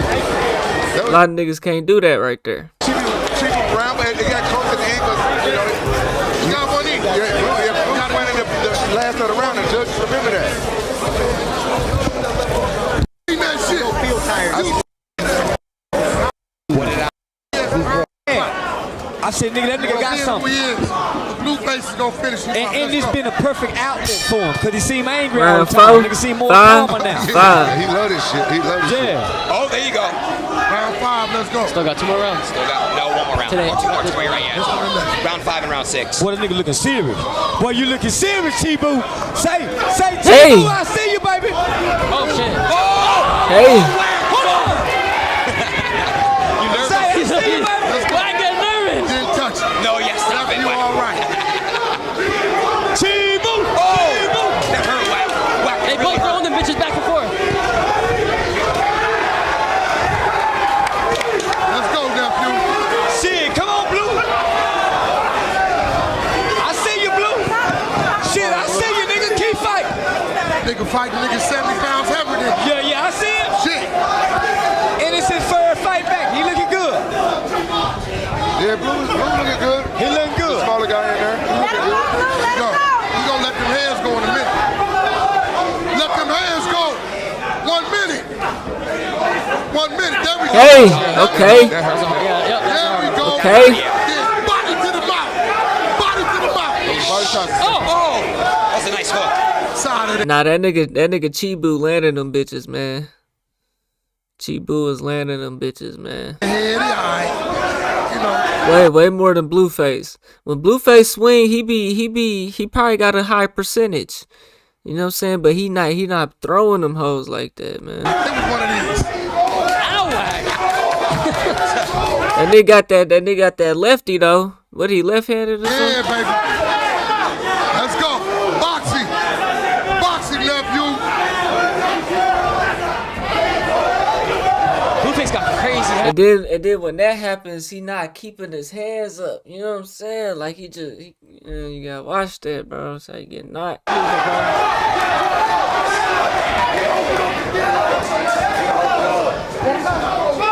seconds. 20 seconds. W's in a fucking chat. We have one more round after this, boys. Oh, shit. Blueface tired as fuck. Starting to see it now. That took a lot of energy. There's still one more round. That last punch took a lot of energy. Hey. He missed 2. Chibu gonna need a knockout to win. That nigga Blueface been tired since the 3rd round. Nigga. We got him on the rope for time. We got the last round though, man. Snow Bunny, go crazy. Bro, Privy Society. shout out to the West Coast. Yeah, my clothing brand, Privy Society, man. What's up? And go get it. Let's go. Go get it. Last round. Billion on what? Final round. This is it, boys. The last round of brand risk number 13. Got out of 22 in the field. If you've had an amazing time tonight, put That me in nigga got that nigga got fucking snot. Look at the snot, man. That is snot, bro. Yeah, that nigga got man, hell no. I'm not trying to fight niggas like this, boy. Fuck no, niggas over here snot drilling all out, nigga. It's either I gotta hurry up and finish the job, man, or nigga, nigga, back up or something, nigga. Like, you know what I'm saying? Fuck no. Don't get an aggressive, snotty nigga neither though. You know what I'm saying though? Then nigga, you gonna have to really just try to one hit that nigga, cause nigga, you ain't about to get snot on me, nigga. Ugh. You know what I'm saying? Nigga, look at the snot flying off this nigga, man. chat. Ew, dude, he has like snot rolling out. Dude. Blueface, what is that fucking snot? Spit. Blood. It's called snot. Oh, he felt that one. Hold on. He felt that one.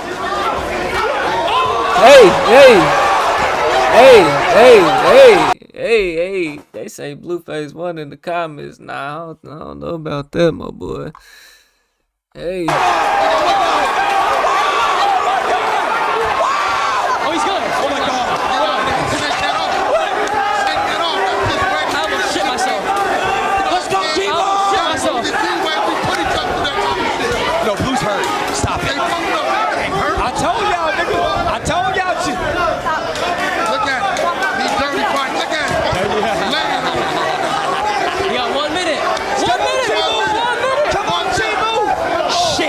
Hey, goddamn.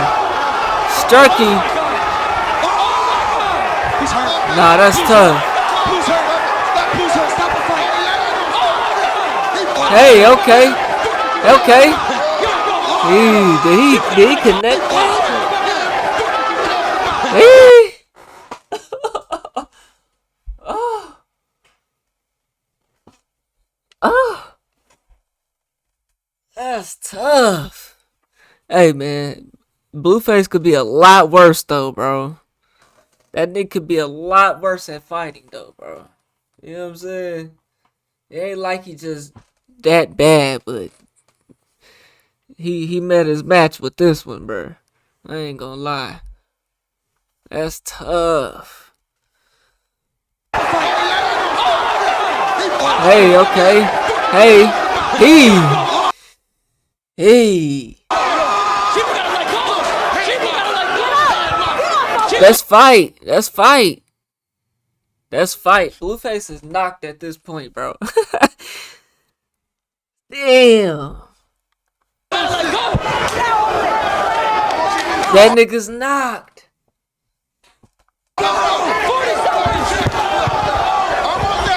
Nah, bro. That's fight.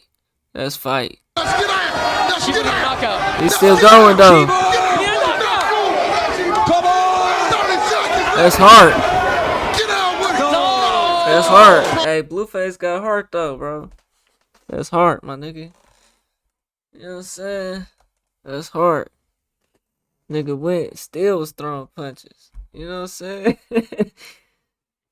That's hard. You gotta go for it, bro. Keep your tent up his back.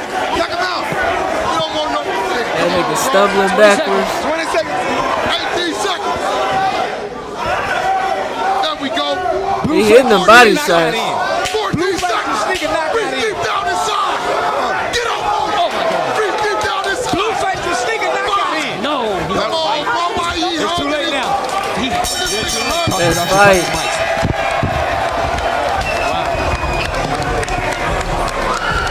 Trying not to be embarrassed, man. That's hard though, man. Hey, so what? It's adrenaline, yeah. That's hard though. That nigga getting knocked but still fighting, bro. You know what I'm saying?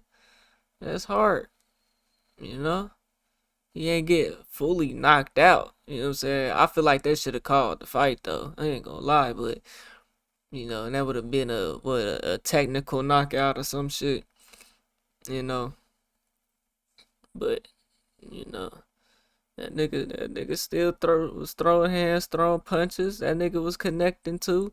All you need is one. How many times you to see the nigga almost get knocked out and boom, one punch. Now he knocked the nigga out. That's all it take. The right one. It can even be a weak one. He put in pain, bro. And that's 70 pounds bigger. That's 70 pounds bigger. I think Caesar's won that.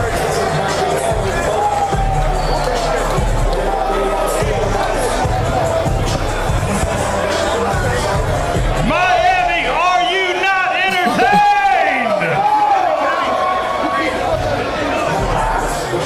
If he hadn't have stopped punching us, I'm getting ready to stop the fight. Hey. And that corner right there, he just ran like With that body shot too.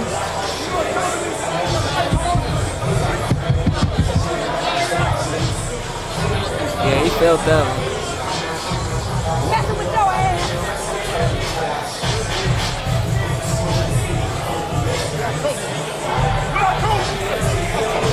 Yeah, that's tough. We already know who won though. They said Same way, 58-56 by unanimous decision. Out of the blue corner, Chibo! how did they not have Blueface in the blue corner?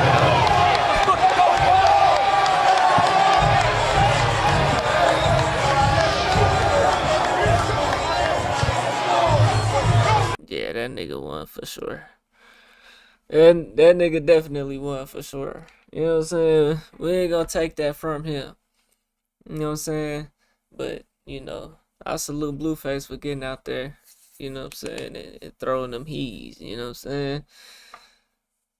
For sure, you know? A lot of niggas ain't gonna do that. Saying a lot of niggas ain't gonna do that. Yeah, let me know what y'all think though, man. We on the road to 100K. Okay, if you want to hit that like button, subscribe button, and turn on all notifications. Slap the dog shit about yourself, because that's the first thing you should have did when you clicked on this video. I get at you on the next one, and I'm gone. TYP tonight. That's crazy. Alright, chat, we probably gonna do like one more video. It's gonna be 3 o'clock.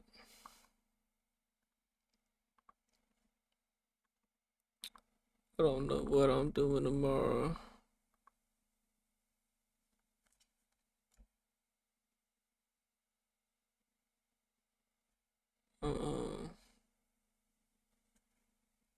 But I can't be up all night. I can't do it no more.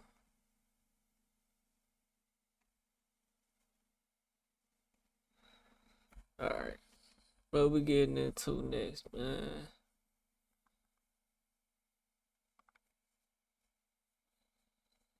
We reacted to this. I ain't really trying to do the Afro Man shit.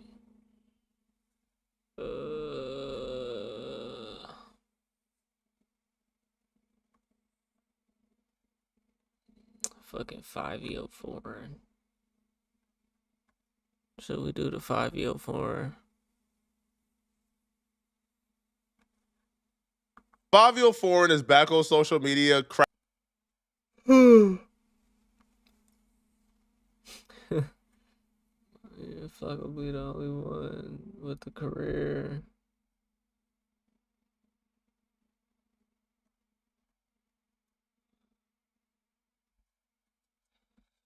I guess we'll do it, man.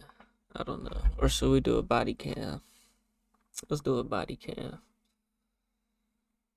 I don't really give a damn about 5-year foreign rainbow ass nigga. Yeah, they broke out in a bitch, yeah.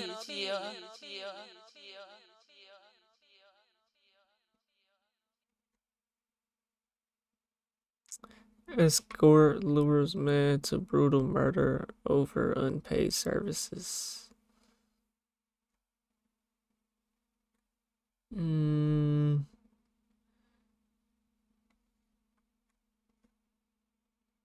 Man shoots neighbor 12 times over a tree. This is 20-something. It's around 6:30 p.m.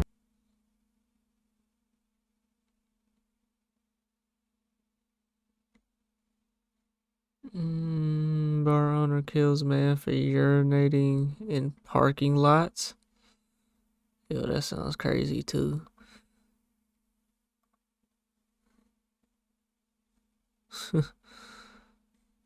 Fucking woman tries to assassinate cop, driving her to jail. Which one's the craziest? Looking ass.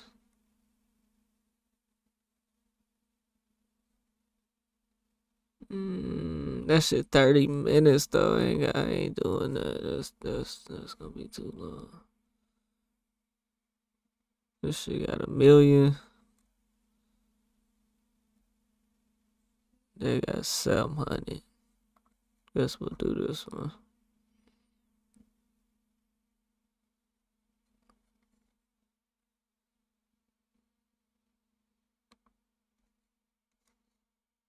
It better be good.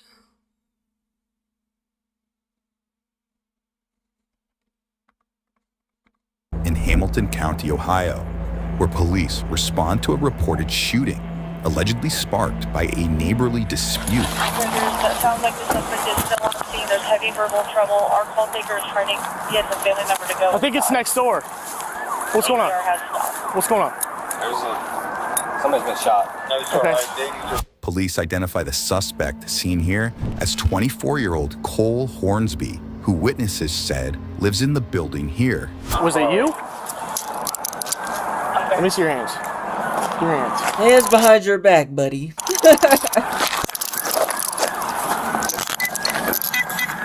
got him. That nigga didn't have no comments. Nope. Steps away, first responders find Cole's neighbor, identified as 40-year-old Theodore Block, suffering from multiple apparent gunshot wounds, according to police. Investigators would later determine the unarmed grandfather was shot in the back 12 times. Sector 32. Is he breathing? With the squad's in Rowley. The squad's in Rowley. Is this your husband? No, my stepdad. Is he breathing? Just hang out there for 1 second, okay? I'm going to check him real quick, all right? Just hang out right there, okay? Theodore was pronounced dead on the scene a short time later, as several of his family members gathered next door. Talk to her before she run. That's stepdaughter. Is he leaving? That's stepdaughter, but... Back with the suspect, police prepare to escort him to jail. What's your name?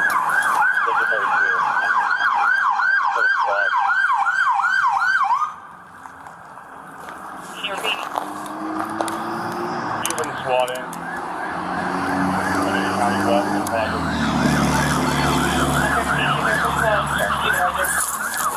Where's the gun at? Where's the gun at, man? Yeah, you can't say nothing. 980 jumping. You can give it a regard, I'll be responding. 987, that's clear. 982, did you copy? I did. If you would, send me the details. Clear. Got it? Yep. 15, you on the scene today, advised that the mail secured. He looked like the Toy Story kid that was blowing up toys. Victor 31 male's in custody. Male is in custody. At 1822, we've got a supervisor en route, and squad has been advised to respond in. Which car are you? This is my name.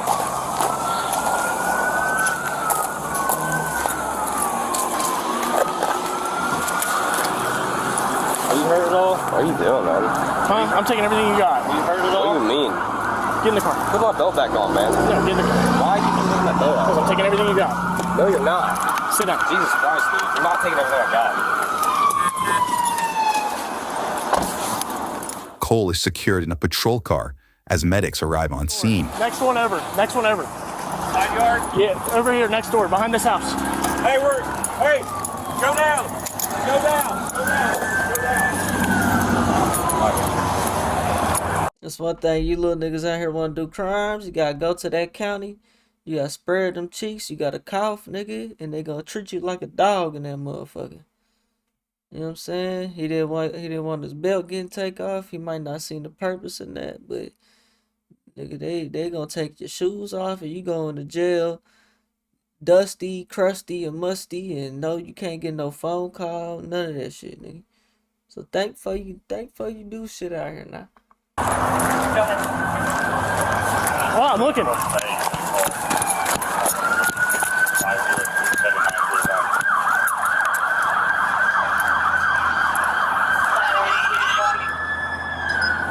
Right here. Almost.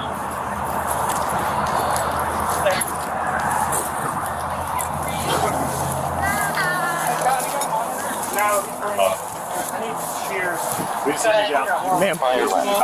I understand that, but right now they got to work with him, okay? We're gonna work. Breathing. Just come sit with me for a second. Okay?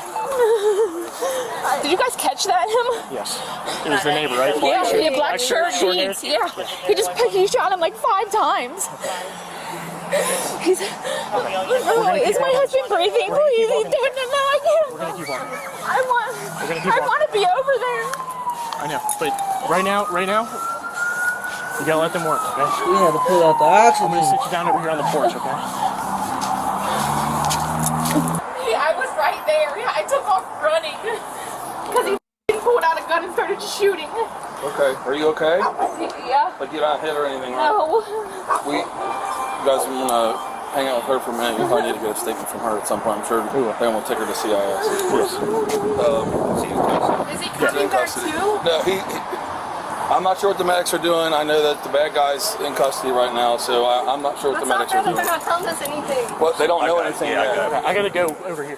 The victim's wife, who says she witnessed the shooting, gets a chance to catch her breath before investigators question her further. So, are you the one that called 911? Can you tell me what happened? We heard a gunshot. We went over there. The neighbor came outside and I came outside. My husband was cutting the tree that fell. Okay. And he went over there and told him to put the gun away. He doesn't need a gun because he came over here. We called the cops on him once before. He came over, he was pointing a bow and arrow at me. And my husband said, "You're f***ing crazy. You pointed a bow and arrow at my wife. You don't need a gun." And he started running his mouth. I said, "Ted, we'll just go call the cops." And Ted's like, so Ted, my husband started walking away, and then he said something. My husband turned around and he just shot him. Okay. And did you see that happen? Yeah. Okay. You heard that right.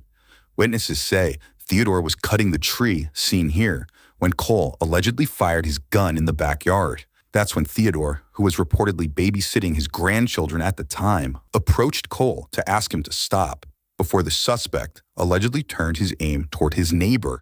Now, police next door continue. That's crazy. So, this is not even like, you know, a lot of people might consider this country, this might be like somewhere like in a small town or something like this. This is not country enough to where you're far enough from your neighbor to just be shooting like that, bro. And then it's like you live all the way over in that building. He's cutting the tree all the way over here. You know? Like, and he shot a shot. And he don't want you shooting fucking bullets. And you probably in city limits or something like that. You probably shouldn't even be shooting. And then all because of that, after you pointed a bow and arrow at his wife, that's why you get your own gun, man. Man, fuck that. Yeah, but then what you gonna do? You gotta kill him first. You know what I'm saying? And all you trying to do is cut the fucking tree. He must own that shit. Cause if he cutting the tree, nigga, you supposed to let the landlord cut the tree or something, nigga. You don't cut the tree at no rental. He might be renting though. Ain't no telling. Probably, I don't know. I imagine he might own and do probably rent that building over there. Whether that's from them or not, I don't think it's from them, but I don't know. I'm just saying, like, allegedly crazy. turned his aim toward his neighbor. Now, police next door continue trying to figure out what happened here. Did he get the gun? No, I checked him. It's probably... No. So, dude actually had to have came over there to talk to him. And it's like, you on my property or something like that. And he shot him. I think he lives up in here. So it's... Yeah, he said he left and came back. What? He was standing right here with his hands in his pockets. Staring. They said after he shot him, he went back into his house and then came back outside. So... Okay. Which I'm pretty sure he lives up here in this building. Do we have multiple GSWs? We have 2 in the left upper leg and 3 in the stomach, and we believe 1 more in the right ear. Okay. Seconds later, the property landlord and suspected relative of Cole's arrives on scene. But I need to know if you did hear or see anything at all. Okay. That's the dude who shot him. Do you live around here? You just... I own this property. All of it? No, I own from over. I don't own that building. I don't own that house there. I own this place. Okay. Do you have a tenant that lives here? Yes. What's his name? Cole Morgsby. Okay. So he owns this white house, but not that brick house, and this little white garage house. Damn.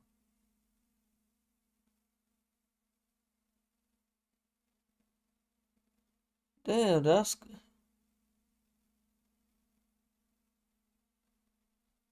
Man, what the fuck? Where was we at, bro?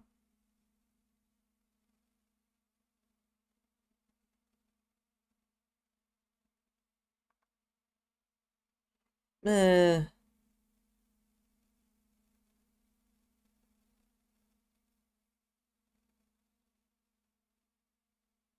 Here we go. Okay. Do you have a tenant that lives here? Yes. What's his name? Cole Morgsby. Okay. I'm going to ask you if you could stick around and be present for us, because we're probably going to have to come back and ask some questions, okay? Okay. So. Is he here? Yeah. I'm pretty sure my suspect's dad is over there. He owns the property, okay? Just for so spitting it out there, so I'm not the only one. This gentleman lives here. His wife is on the porch. Okay. The female homeowner from here is where? Because she's not over there. Okay. Well, she might be. So if she's inside, we just want to make sure, A, there's no more shooting victims. Let's knock B, on the window and see if there's anybody. If there's any. Police realize another potential witness is nearby and attempt to talk to her. Okay, you just need to take a breath. I'm just freaked out. Okay, so you rent this house? I rent this house. Okay, does somebody rent this garage? The guy that shot him rents that house. Okay, okay, so the young guy. What happened? Well, we're gonna have detectives come. Okay, they're gonna we'll have them talk up to you. there. I don't want you to keep telling me 5 different times. So I'm gonna let you catch your breath, compose yourself a little bit. It's kind of a scary situation. Yes, very scary. Okay. Very scary. Okay. So the deceased actually lives in the house next door. His wife is over there on the front porch. Okay. This gentleman lives up here. They had an altercation about a tree. The deceased was cutting up a tree that had fallen down. He comes out, they exchange words. He shot him. Next, another officer gets a chance to speak with a paramedic who shares more details she says came from the victim's wife. Going into a yard to cut down a dead tree and have your neighbor come out and shoot you. Is that what happened? She says, I think his name is Mark. Apparently, So there's this tree right here. this tree here is in their yard. Yep. He was going out to cut it down because you can see it's dead. Yep. And the guy came out, and I guess in the past, he's tried to hit her with a bow and arrow. Well, today he came out and started a fight, according to his wife. She came out to find out what's going on. His wife came out to find out what's going on, and he went and got a gun. And he said, put the gun away. This isn't anything you need a gun for. Right. And then he shot him, I guess, 3 times from what she said. And she's the one that called 911. And she said, I don't know where his wife went. Is she still there? And I'm like, She saw the whole thing? She did. Yeah, and she called 911. Witnesses say Cole allegedly threatened the victim's wife in the past by pointing a bow and arrow at her, an alleged incident one officer wants to know more about. So she goes, I think his name is Mark. Yeah. And I'm like, you don't even know your neighbor's name, and he killed your husband? Right. For cutting down a dead tree? Very odd. Yeah, she said that she thinks. I mean, most people don't know their neighbors' names. Memorize them. Unless you've been there for years. He came back from the military and was really not right in head. So all this started over cutting down a tree? Do you know the neighbor at all? I mean, they've had problems before, and they've called the cops on him before. Yeah. Not too long ago, maybe 2 or 3 months ago. And we heard that he just got out of prison and everything, and he didn't have his mind. But other than that, but my mom, he's pointed a bow and arrow at my mom before. And I think that's when they called the just told me. cops. Yeah. Wow. Yeah, I don't think he, not at all. How long have they lived there? He just moved in. He just got out of prison. So it's recent, like 3 months ago. That's all it started when he moved here. Yeah. I heard this guy threatened you with a bow and arrow before too. Wow. He's weird. Like you can look in his eyes and see crazy. Yeah. But I didn't know he had it. Said white boy shit. I thought he had like a. Just doing shit to do it. It was all started with cutting the tree down. No, my husband was cutting the tree down, yeah, and we heard the gunshot and he went over there. And he lost his life over nothing. So is it like 4 houses there, or is this little tan house, that house that was there next to that white garage thing? I thought it was another little house. So it was like 4 houses there. Just 3 in that garage. Cause that's a different neighbor though, like. I told him just to leave him alone too. Just walk away and call the cops. My thing is though, like, so he's cutting this tree here, is what I assume. But he walked all the way over there to basically that garage, right? And it's like at that point you kind of on his property. It's like, why he walk all the way over there to confront somebody with a gun? Like, I would. That ain't how you confront somebody with a gun. You don't walk up on. You know what I'm saying? Does anybody talk to that coward neighbor over there? Which one? What is she calling? That coward neighbor over there? Coward? Which one? They said they couldn't find her. She was right there when it happened. Okay, so I guess I got lost in translation. I was assuming it was his wife. So a female lives in the house. Yeah. And he lives in the white garage.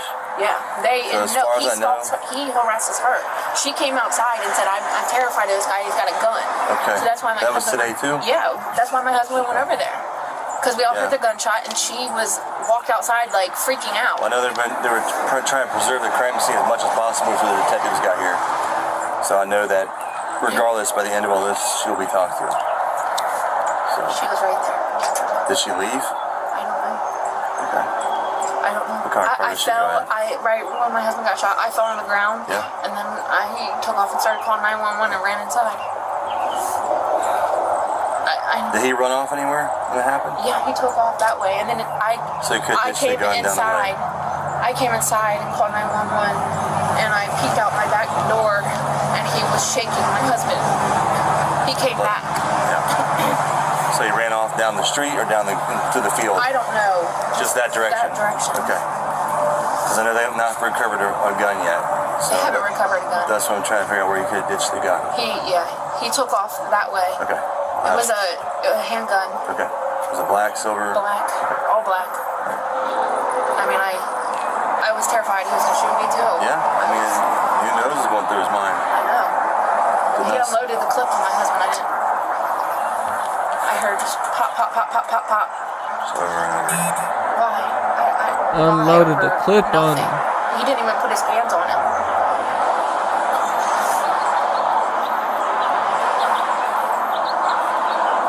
Because he was afraid. A lot of things in life will never make sense. I should have just knocked his ass out. I know this. Oh, I know exactly who shot him. I can pinpoint him to a T. I know that. That's what I can describe him to a T. I'm saying everything you said or you heard or saw is very important right now to write down. I don't care if there's a gun or not. I know what I saw. Well, I know no one's doubting you at all. We got him. No one doubts you. Back at the police station, officers prepare to lead Cole inside. Right. You step out. We're going to walk through that black door right there, and we're going to walk through a hallway. Ready? I'm going to help you walk since you have your hands behind your back, so in case you fall forward, you don't fall on your face, okay? You can never trust this type of hairline. So, department policy. I'm going to come back out and grab your stuff here in a second. It's like your phone, wallet, keys, stuff like that, okay? What did you say your name is again? Malone. Malone. Yeah. Oh, it's Malone. Yeah. You know his songs? A lot of them, yeah. Oh, don't be trying to be all cool now, nigga. Your ass going to jail for life.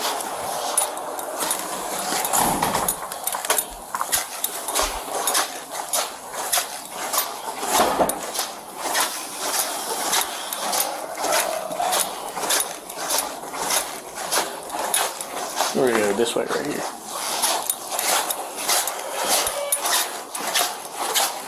Can I help you? We're going to get them. In reference to what? In reference to medical fraud. In reference to a medical problem? Medical fraud. That way? Medical fraud. Wait a second. Where did this incident occur? Fairfield Hospital is what the bill is for. I live in Hamilton County. Okay. Did you make any payments on this? No. Somebody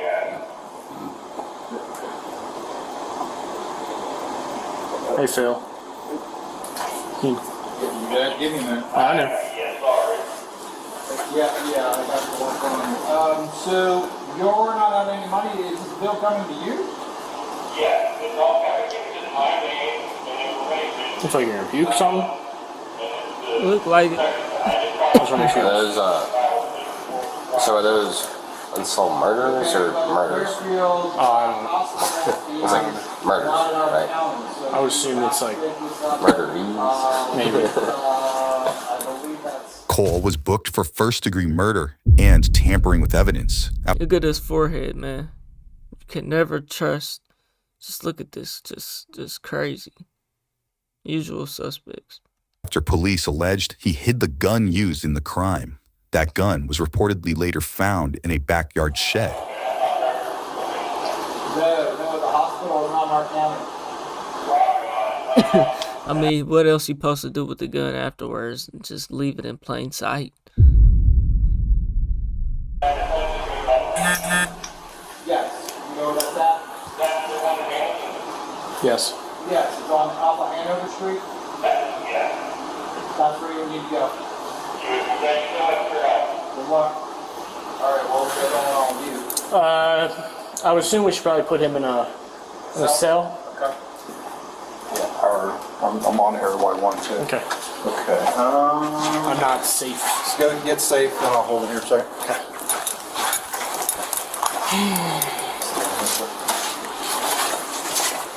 You're right. Face the wall in front of you, please. The wall right here. Step over a little bit. Look at you, okay? Did you pat him down already? Mm-hmm. Did he have anything on it? I got the rest of his stuff in an envelope in my car. Identification right now? Oh yeah, you guys. You got all that? Yeah. Put that on. Put that on. I can't, sir. I know it's important to you, and I understand that. I'll make sure it's safe. I'm gonna put it in this envelope. I have no reason to keep it. I'm gonna do a more thorough one. I understand.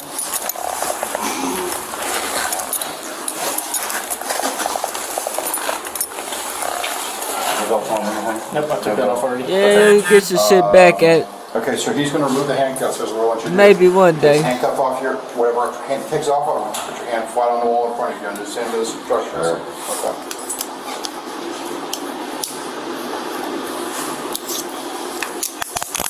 Keep your hand on the wall until I tell you to remove it, please. We're gonna do the same thing with this hand, okay? Yeah. Cool.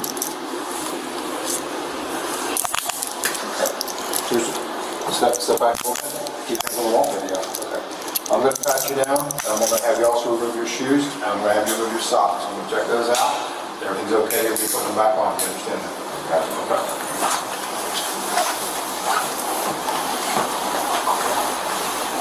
Okay, go ahead and remove your socks.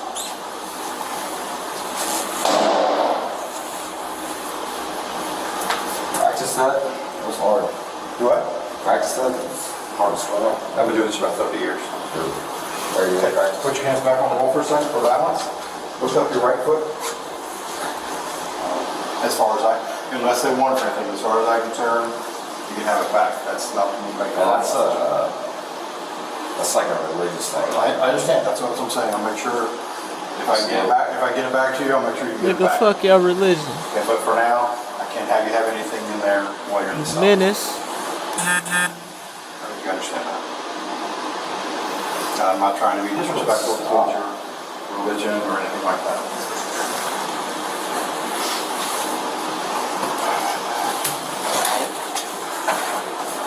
What time do you have, by the way?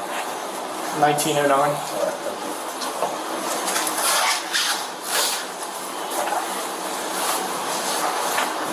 Okay, would you like to answer any medical questions at this time? No. Okay. I can figure that, that's fine. So the only reason I'm asking you medical questions is if something happens to you, who to get a hold of, or you like family-wise or something like that. That's the only reason I'm asking stuff like that. I don't know anything about your incident, but want to know anything about your incident. I'm not going to ask you anything about your incident. So, knowing that, can you answer some of my questions now? Okay, that's fine. I'm not gonna force you to do anything you don't want to do. That's not an issue. Okay? Go ahead and put him straight away. I gotta grab some keys. Put him straight away in one there. One with me? Just a temporary holding, okay?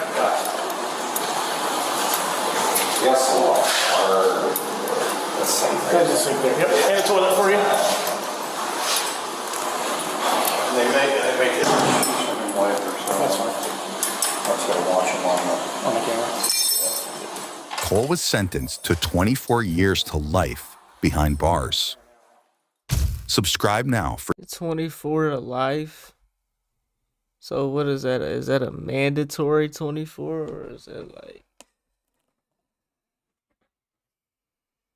He probably had to do the whole 24. 24 years for killing him. That's tough.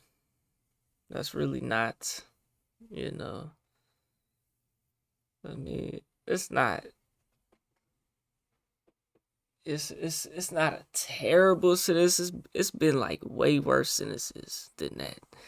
But I wouldn't say that's a heavy sentence though. You know, to kill your neighbor, to try to shoot his wife with a bow. You know what I'm saying? But to life, that nigga could be in there 30 years, 40 years. You know what I'm saying? Before you get an appeal or whatever. Parole or whatever. You know what I'm saying? Ain't no telling. But man, y'all let me know what y'all think, man. That's crazy.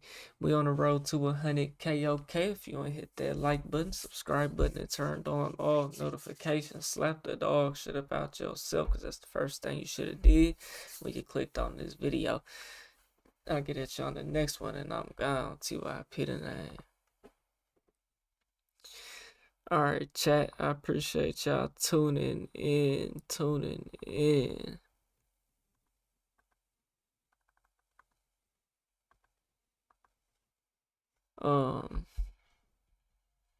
It's 3 o'clock in the morning. I'm finna get up out of here. Don't know if I'll be live tomorrow or not. Don't know what I'm doing, but hey, we gonna see, man. We gonna see. Just be on the look. Be on the look. Make sure you got notifications turned on. Okay. Follow Twitch. Didn't get to stream on Twitch tonight, which I did, but it didn't go like that. So we'll try to next time. But make sure you subscribe to Twitch. Shit, we done been on here damn near 4 hours. So yeah, I'm gonna get at y'all later, bro. Appreciate y'all, man.